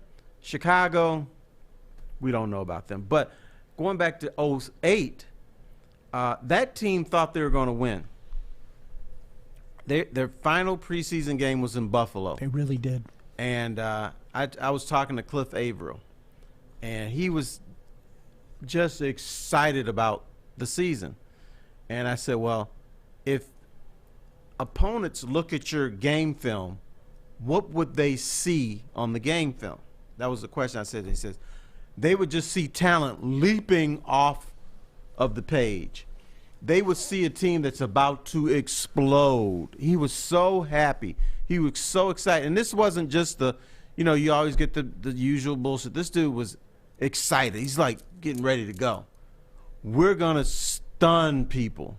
We're going to surprise people. And by the way, they were 4-0 in the preseason, which I keep saying preseason doesn't count. And they went 0-16. I tell you another great Lion moment. What year was it? They beat Denver 44-16. The year before, 0-7. Yeah, 07. Remember, they started out 6-2. 6-2, and we're in the locker room.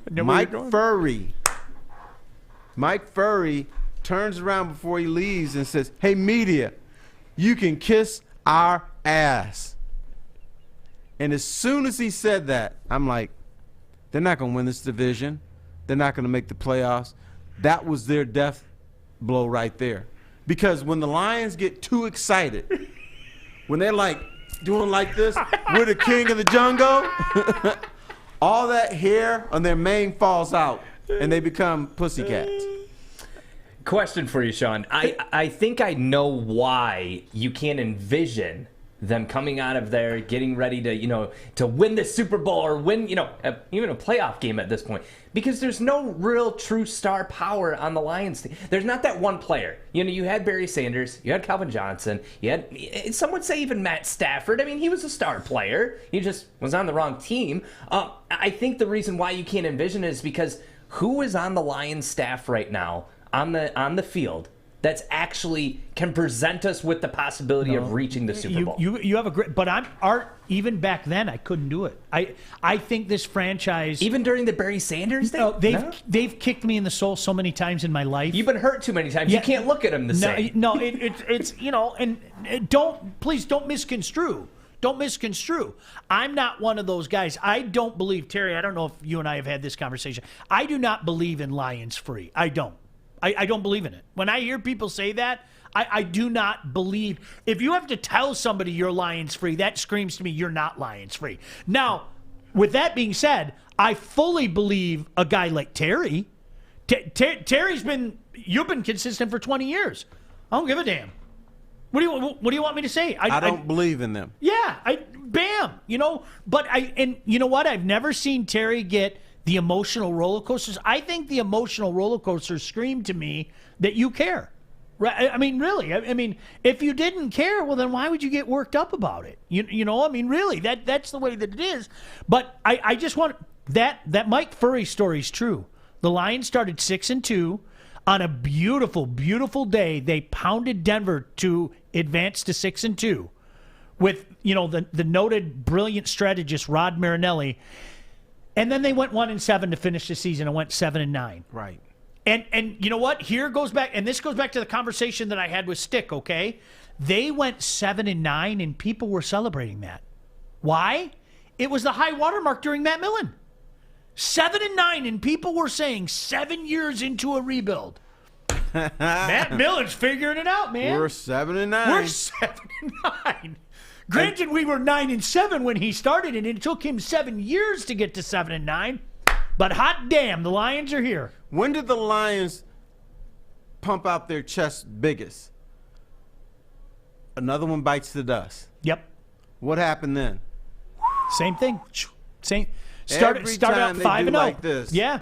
Something happened. It was, and you know what, Art? That goes to your point because I've said, do you know what? I love Billy Sims because for the first time in my real life, the Lions had a bona fide star.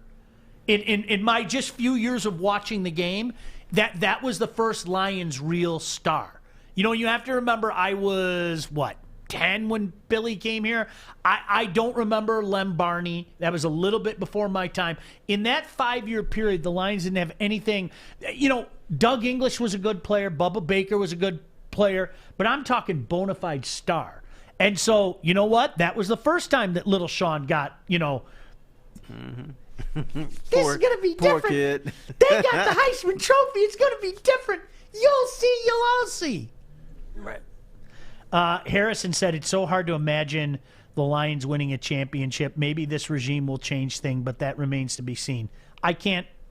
Terry, seriously, can you? Like, we all talk about it, but could you imagine, like, standing on Woodward?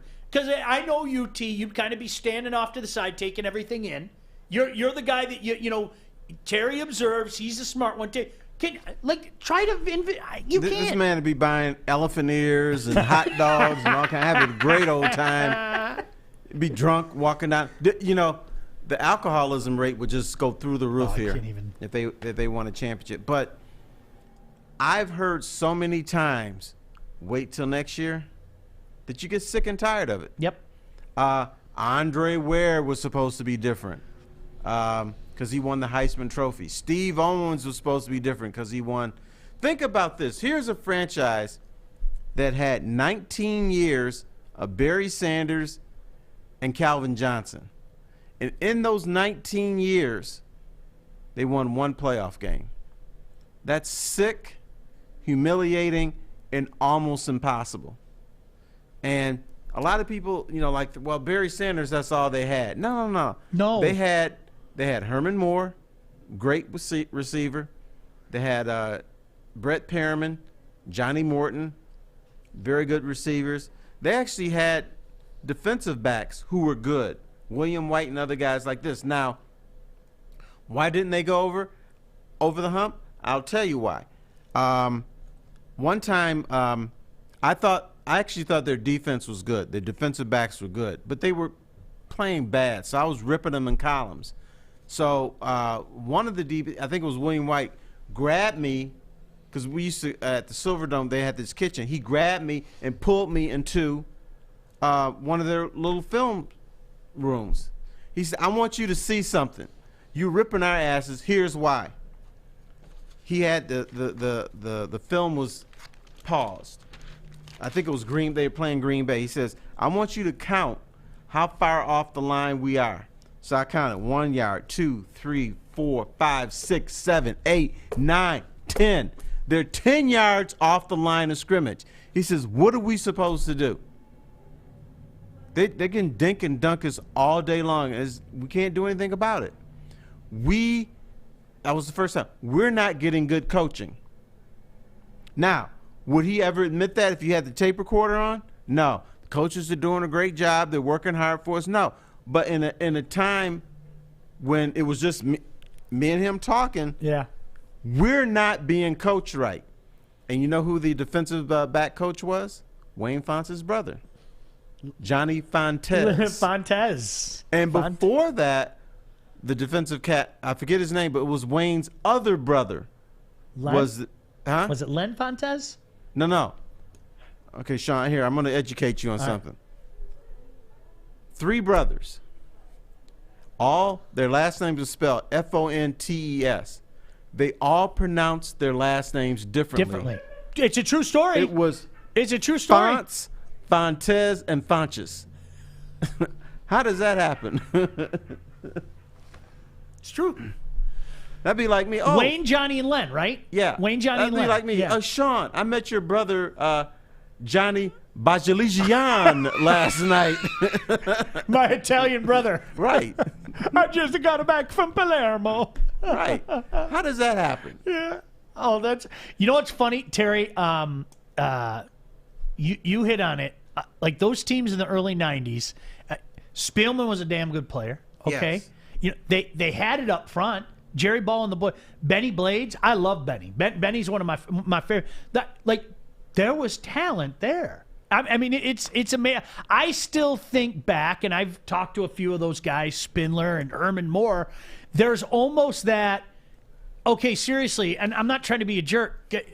Do you guys ever sit back and think, why didn't we win more? And every time they're like, yeah, the talent was there. I mean, as much as we bagged the front office, and by the way, rightfully so across the board. Okay, there was a few-year span, maybe Terry, from '88 to the early '90s, where they really kind of picked up some talent in the draft. They really, 87 to early 90s, and it kind of grew into that team that, didn't win anything.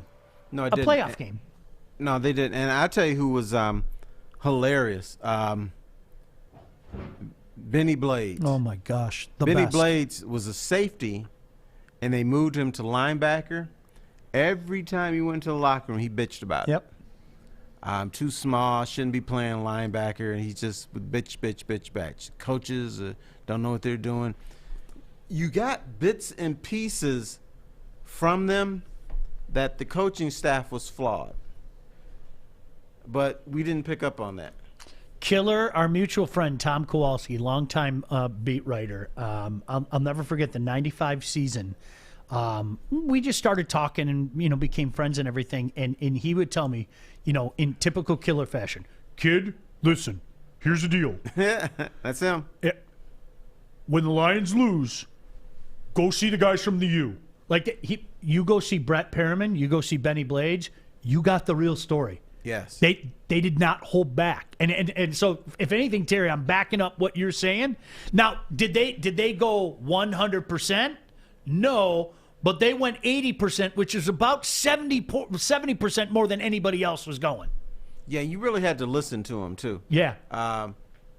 But they kind of told you that we weren't getting good coaching. So then you bring in different coaches, and now with the Lions, you're getting bad coaching and bad players.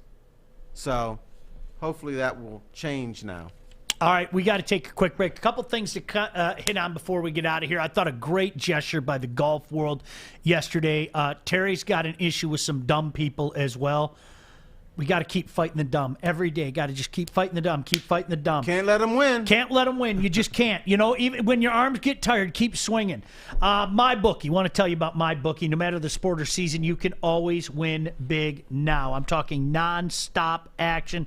365 days a year. Choose from thousands of lines on the NBA, NHL, UFC, and more. The winning truly never ends when you play at MyBookie. They have something for everybody, and nobody does prop bets like MyBookie. If you don't believe me, go check it out for yourself. They have action on everything from celebrity divorce to the winner of the All Valley Karate Tournament. No, really, they have that. March Madness, of course, right around the corner, so start building your bankroll right now. But how do you do that? You got to take the first step. Get that head start. Sign up today with promo code Woodward and get your first deposit matched halfway up to $1,000. That's free cash credited to your account instantly on top of your deposit. Now, the best part about all this, you can have access to the action, whether you're at home, on the go, wherever you want. But it starts here. Visit mybookie.ag today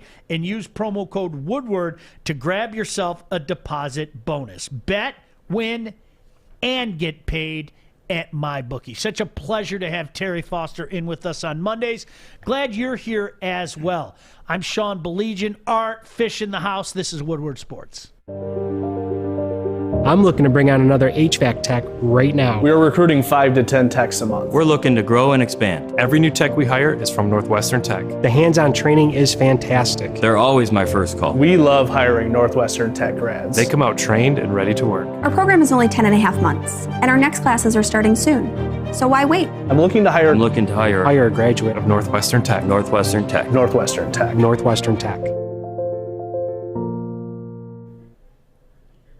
Hey, if you new to the show, everybody rips on me for being old. Jenna posed a question.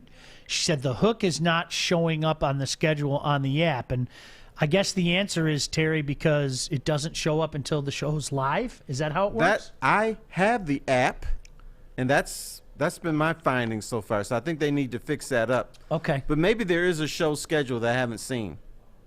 But it usually, when I turn on the app, it's just a picture of the city of Detroit. And then if a show comes on live, then it's on. Yeah. So a couple things we want to hit on, but I do want to remind you, make sure that you check out The Hook today. We have another new show here on Woodward Sports. We continue to grow. It's great bringing great people like Terry on, and now The Hook is coming up this afternoon. You've got Darren, McCarty, you've got Pilar, you've got Maz, you have Art doing double duty. Really, it's going to be a heck of a lot of fun. If you aren't familiar with DMAC, okay, just make sure you got your seatbelt on, okay? And here's the thing. He's like that in real life. You're going to watch it and go, oh my gosh, Mac turns it on. No, he's on all the time. He's that bundle of energy, no doubt about that. So, yeah, we're looking forward to it. We'll be checking it out this afternoon. And he's got that sexy, graspy voice. Yes, yes. So the app, it will be updated shortly with the new list of shows and times and everything like that. I just talked to Adam. So soon, patience. So what do you got coming up on the show today? Lots of stuff. I mean, it's the introductory show. Tell you that that's not a promo. Lots of stuff. Yeah, lots of stuff. Come on now. Give us a big promo. Right. Lots of stuff. We got Maz's This Day in Sports History, which I always look forward to. I mean, Maz is a genius. He's a sports encyclopedia. And then obviously we're going to learn about Pilar and then DMAC. You know, you mentioned that about DMAC. He is like that 24/7. Yep. Like the man is a walking, breathing energy drink. Like he's just always on. I'm blessed to be a part of the show. I'm excited for it. Yeah, we're looking forward to it. It's going to be a lot of fun. So hopefully you guys have some fun with it. Terry, you and I have had a front row seat for Tiger Woods' entire illustrious career. And to say that it's been bumpy along the way would be an understatement. Yesterday, and if I'm reading too much into this, you go right ahead and yell at me. Yesterday was kind of a sign how he's come full circle with the golf community. And what I mean by that is, listen, the dirty little secret, most of the guys on the tour hated his guts not that long ago. Okay? That's true. Most of the guys on that, and for good reason from some of the stories that I heard. Tiger and his renaissance of the Tiger brand has changed that so dramatically in recent years. If anything, we saw how absolutely beloved he is just yesterday. Yeah, I think what guys sat down and realized is I'm getting paid because of this guy. Used to be if I finished 22nd, I'd get $10,000. Now I'm getting $80,000 or $90,000. Used to be if I won a tournament, I'd get $800,000. Now I'm getting $1.5 million. It's because of him. And so I think yesterday by golfers wearing red and black, they showed an appreciation, which they should have before. I know you probably didn't like the guy, but you should have stood back. Okay, there's some things I don't like about him, but I'm getting paid because of this dude over here. So I think they finally realized our game is in a better place because of him. People watch our sport more because of him. Sponsors are more interested in us because of him. And you had to put your ego aside and just say, you know what, let me give it up to this man. Because he's the reason that my sport is now major league and it's not forgotten. You know, it's amazing. Justin said DMAC is a fun hang. You're going to have fun hanging with these guys for a couple hours this afternoon. Terry, I hate in our business today, and you and I, Lord knows, had many years in sports radio, probably too many years in sports radio, the overstatement, whether it be from a host, whether it be from an update guy, whether it be from a listener. You know, everything is the biggest, everything is the baddest, everything is the best. To me, Terry, there is no comparison between what Tiger Woods did for golf and any other individual in any sport. What he did to golf was this, okay? You could say, if you want to say for the NBA, and I brought this up to Joique, you could say Bird and Magic, like what happened in the early 80s where the NBA went from being Game 6 of the NBA Finals is tape delayed, you know, where... Right. But what Tiger Woods for golf, to me, Terry, I don't think it's no individual did more for their game in my lifetime than what Tiger Woods has done for golf. No, that's true. But I would put as individuals Bird and Magic. Sure. Because when you go from tape delay to prime time live, that's huge. When you go from, you have to understand, the NBA prior to them had been the drug era. There's too many people on crack and this kind of stuff. I don't want to watch this. To now, all of a sudden, you're watching East Coast, West Coast, black versus white. Two of the greatest players that ever played going head-to-head every spring or every summer. That was great. That was great awesome. TV. Great watch. And what added to that is you had to pick a side. You couldn't be in the middle. You had to pick a side.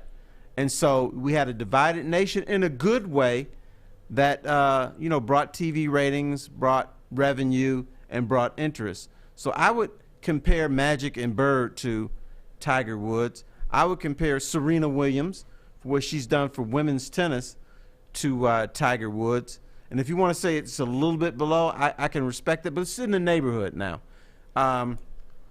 If Serena's playing in the finals, yeah, I might plop a beer down and watch this. Yeah.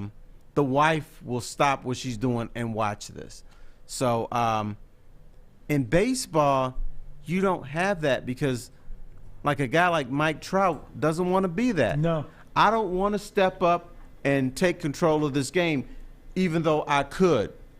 The NFL, we don't have that guy, and Artis has got his hand up. Yeah, it's some breaking news. The reason why I bring it up, I'm going to be Corey Woods for a second. The reason that I bring it up, and I'm going to put it on the screen here, this was just tweeted from J.J. Watt. So I don't know if there's any truth to it, but that's a pretty serious thing to tweet out. So just wanted to get you. Yeah, and when he says source me, that kind of tells me that that's where he's going to end. So JJ's not coming to Detroit. Because they're trying to hype him up as going to Chicago, but that is not happening. Terry, can I look at the Arizona Cardinals and I say to myself, just a couple of years ago, people thought that team was going to be a disaster for years to come. Right. That is a great model to hope for how quickly they got things turned around. Last year they were dangerous. They weren't quite ready for prime time. They were dangerous. They still found a way to lose to the Lions, but they had some big wins, nearly made the playoffs. It would be great if in a couple years the Lions were in that general vicinity because they've done things the right way. Part of it is you have to take advantage of buffoons, and Bill O'Brien played the role of the buffoon. So Texan fans, it's got to be an extra kick in the jimmy that not only did they make a horrible deal with the Houston Texans, but now one of Houston's favorite sons is going to Arizona. That would be something else. I know. Don't let another franchise pass you up. Yep. Because for a few years, the Lions were the Seattle Seahawks. Then the Seahawks got good. They brought in Pete Carroll and some other guys. They went to a Super Bowl. In fact, came right here for the Super Bowl. Don't let the Cleveland Browns pass you up. Because we always made fun. Who's the worst franchise, the Cleveland Browns or the Detroit Lions? Well, Cleveland has passed you up. Arizona was a disaster. Badly run. Now they might be passing you by. Who else is left? Houston is terrible. So you're better than them, but don't let another franchise pass you up. Absolutely depressing. So I'm going to believe the source. When J.J. Watt posts a picture of himself wearing Arizona Cardinal gear and says, "Source me." Terry, is it all right that I trust the source there? Can I? Yeah, but why is he wearing a wool cap in Arizona? Is it cold down there now? Well, didn't they have all that cold down in Texas? Maybe it blew through Texas Arizona. Is not. Did it? Maybe it blew zip through into Arizona. It's like one of those. What's it called? The wind thing or whatever. Yeah. You know what's funny, Terry? I want to get back to Tiger Woods because I've done a golf show the last couple of years, and these pros, the reverence that they speak for Tiger Woods, it's almost like and. I didn't live, I'm old, but I'm not this old. I didn't live through Babe Ruth, okay? But I've heard the stories about what Babe Ruth did for baseball. You know, right. I think, maybe that's the guy. What Mike Trout isn't.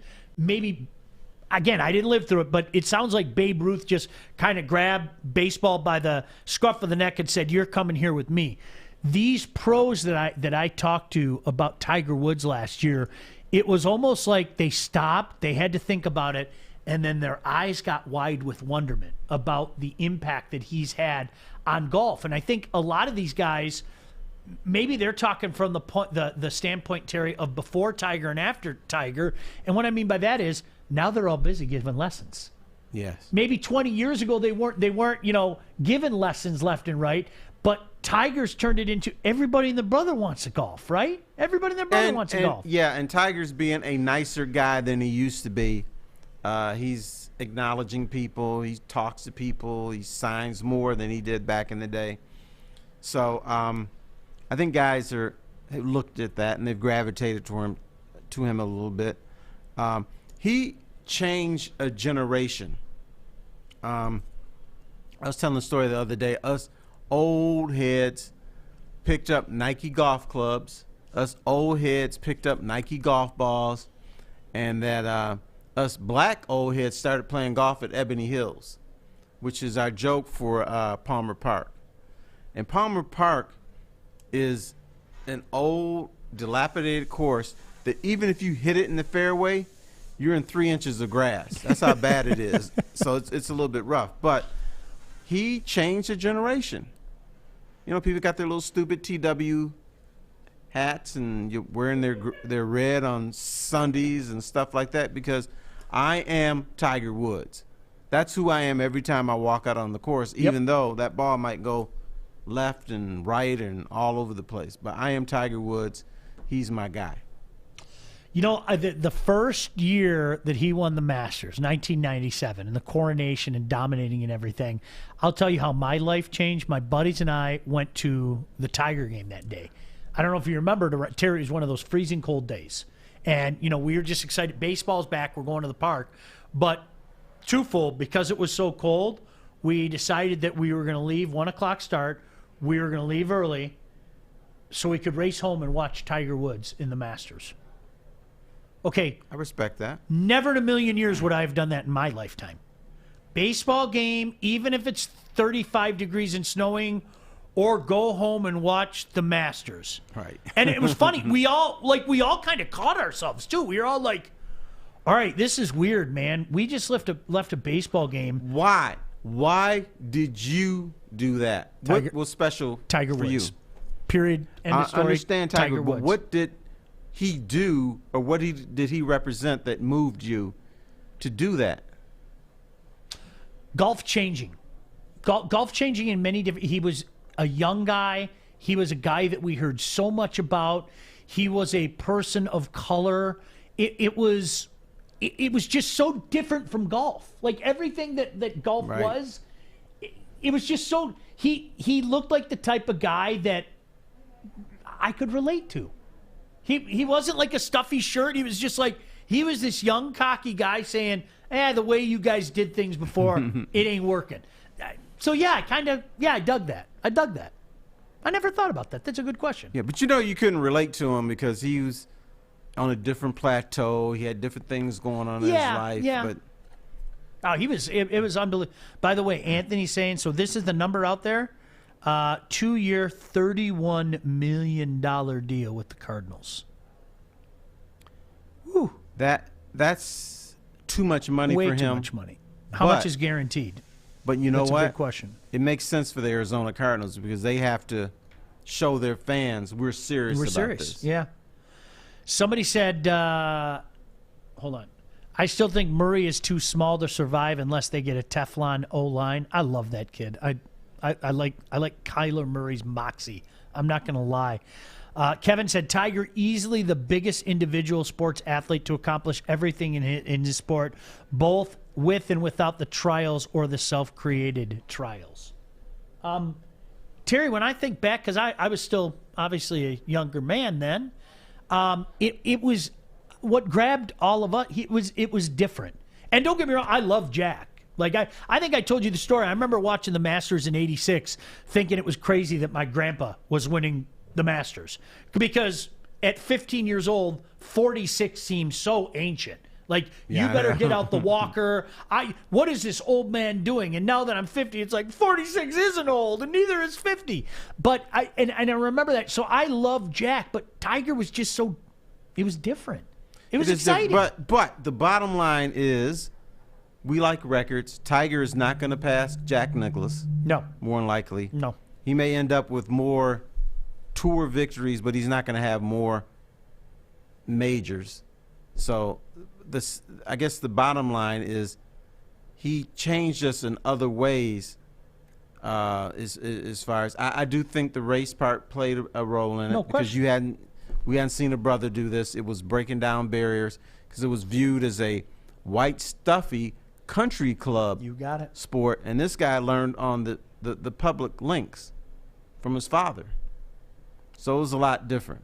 Great stuff. Hey, it's great having you in here, man. It really is. Thanks for having me. Will you come back next Monday? I will be here next Monday unless there's a hurricane. He'll be here Thursday as well, unless there's a hurricane. Hurricanes, I don't show up for Make sure that you tune back in 2 hours. Art, Pilar, D-Mac, Maz coming on with the hook. Thank you, Terry Foster. Thank you, Fish. Most importantly, thank you. We'll talk to you tomorrow morning. Peace.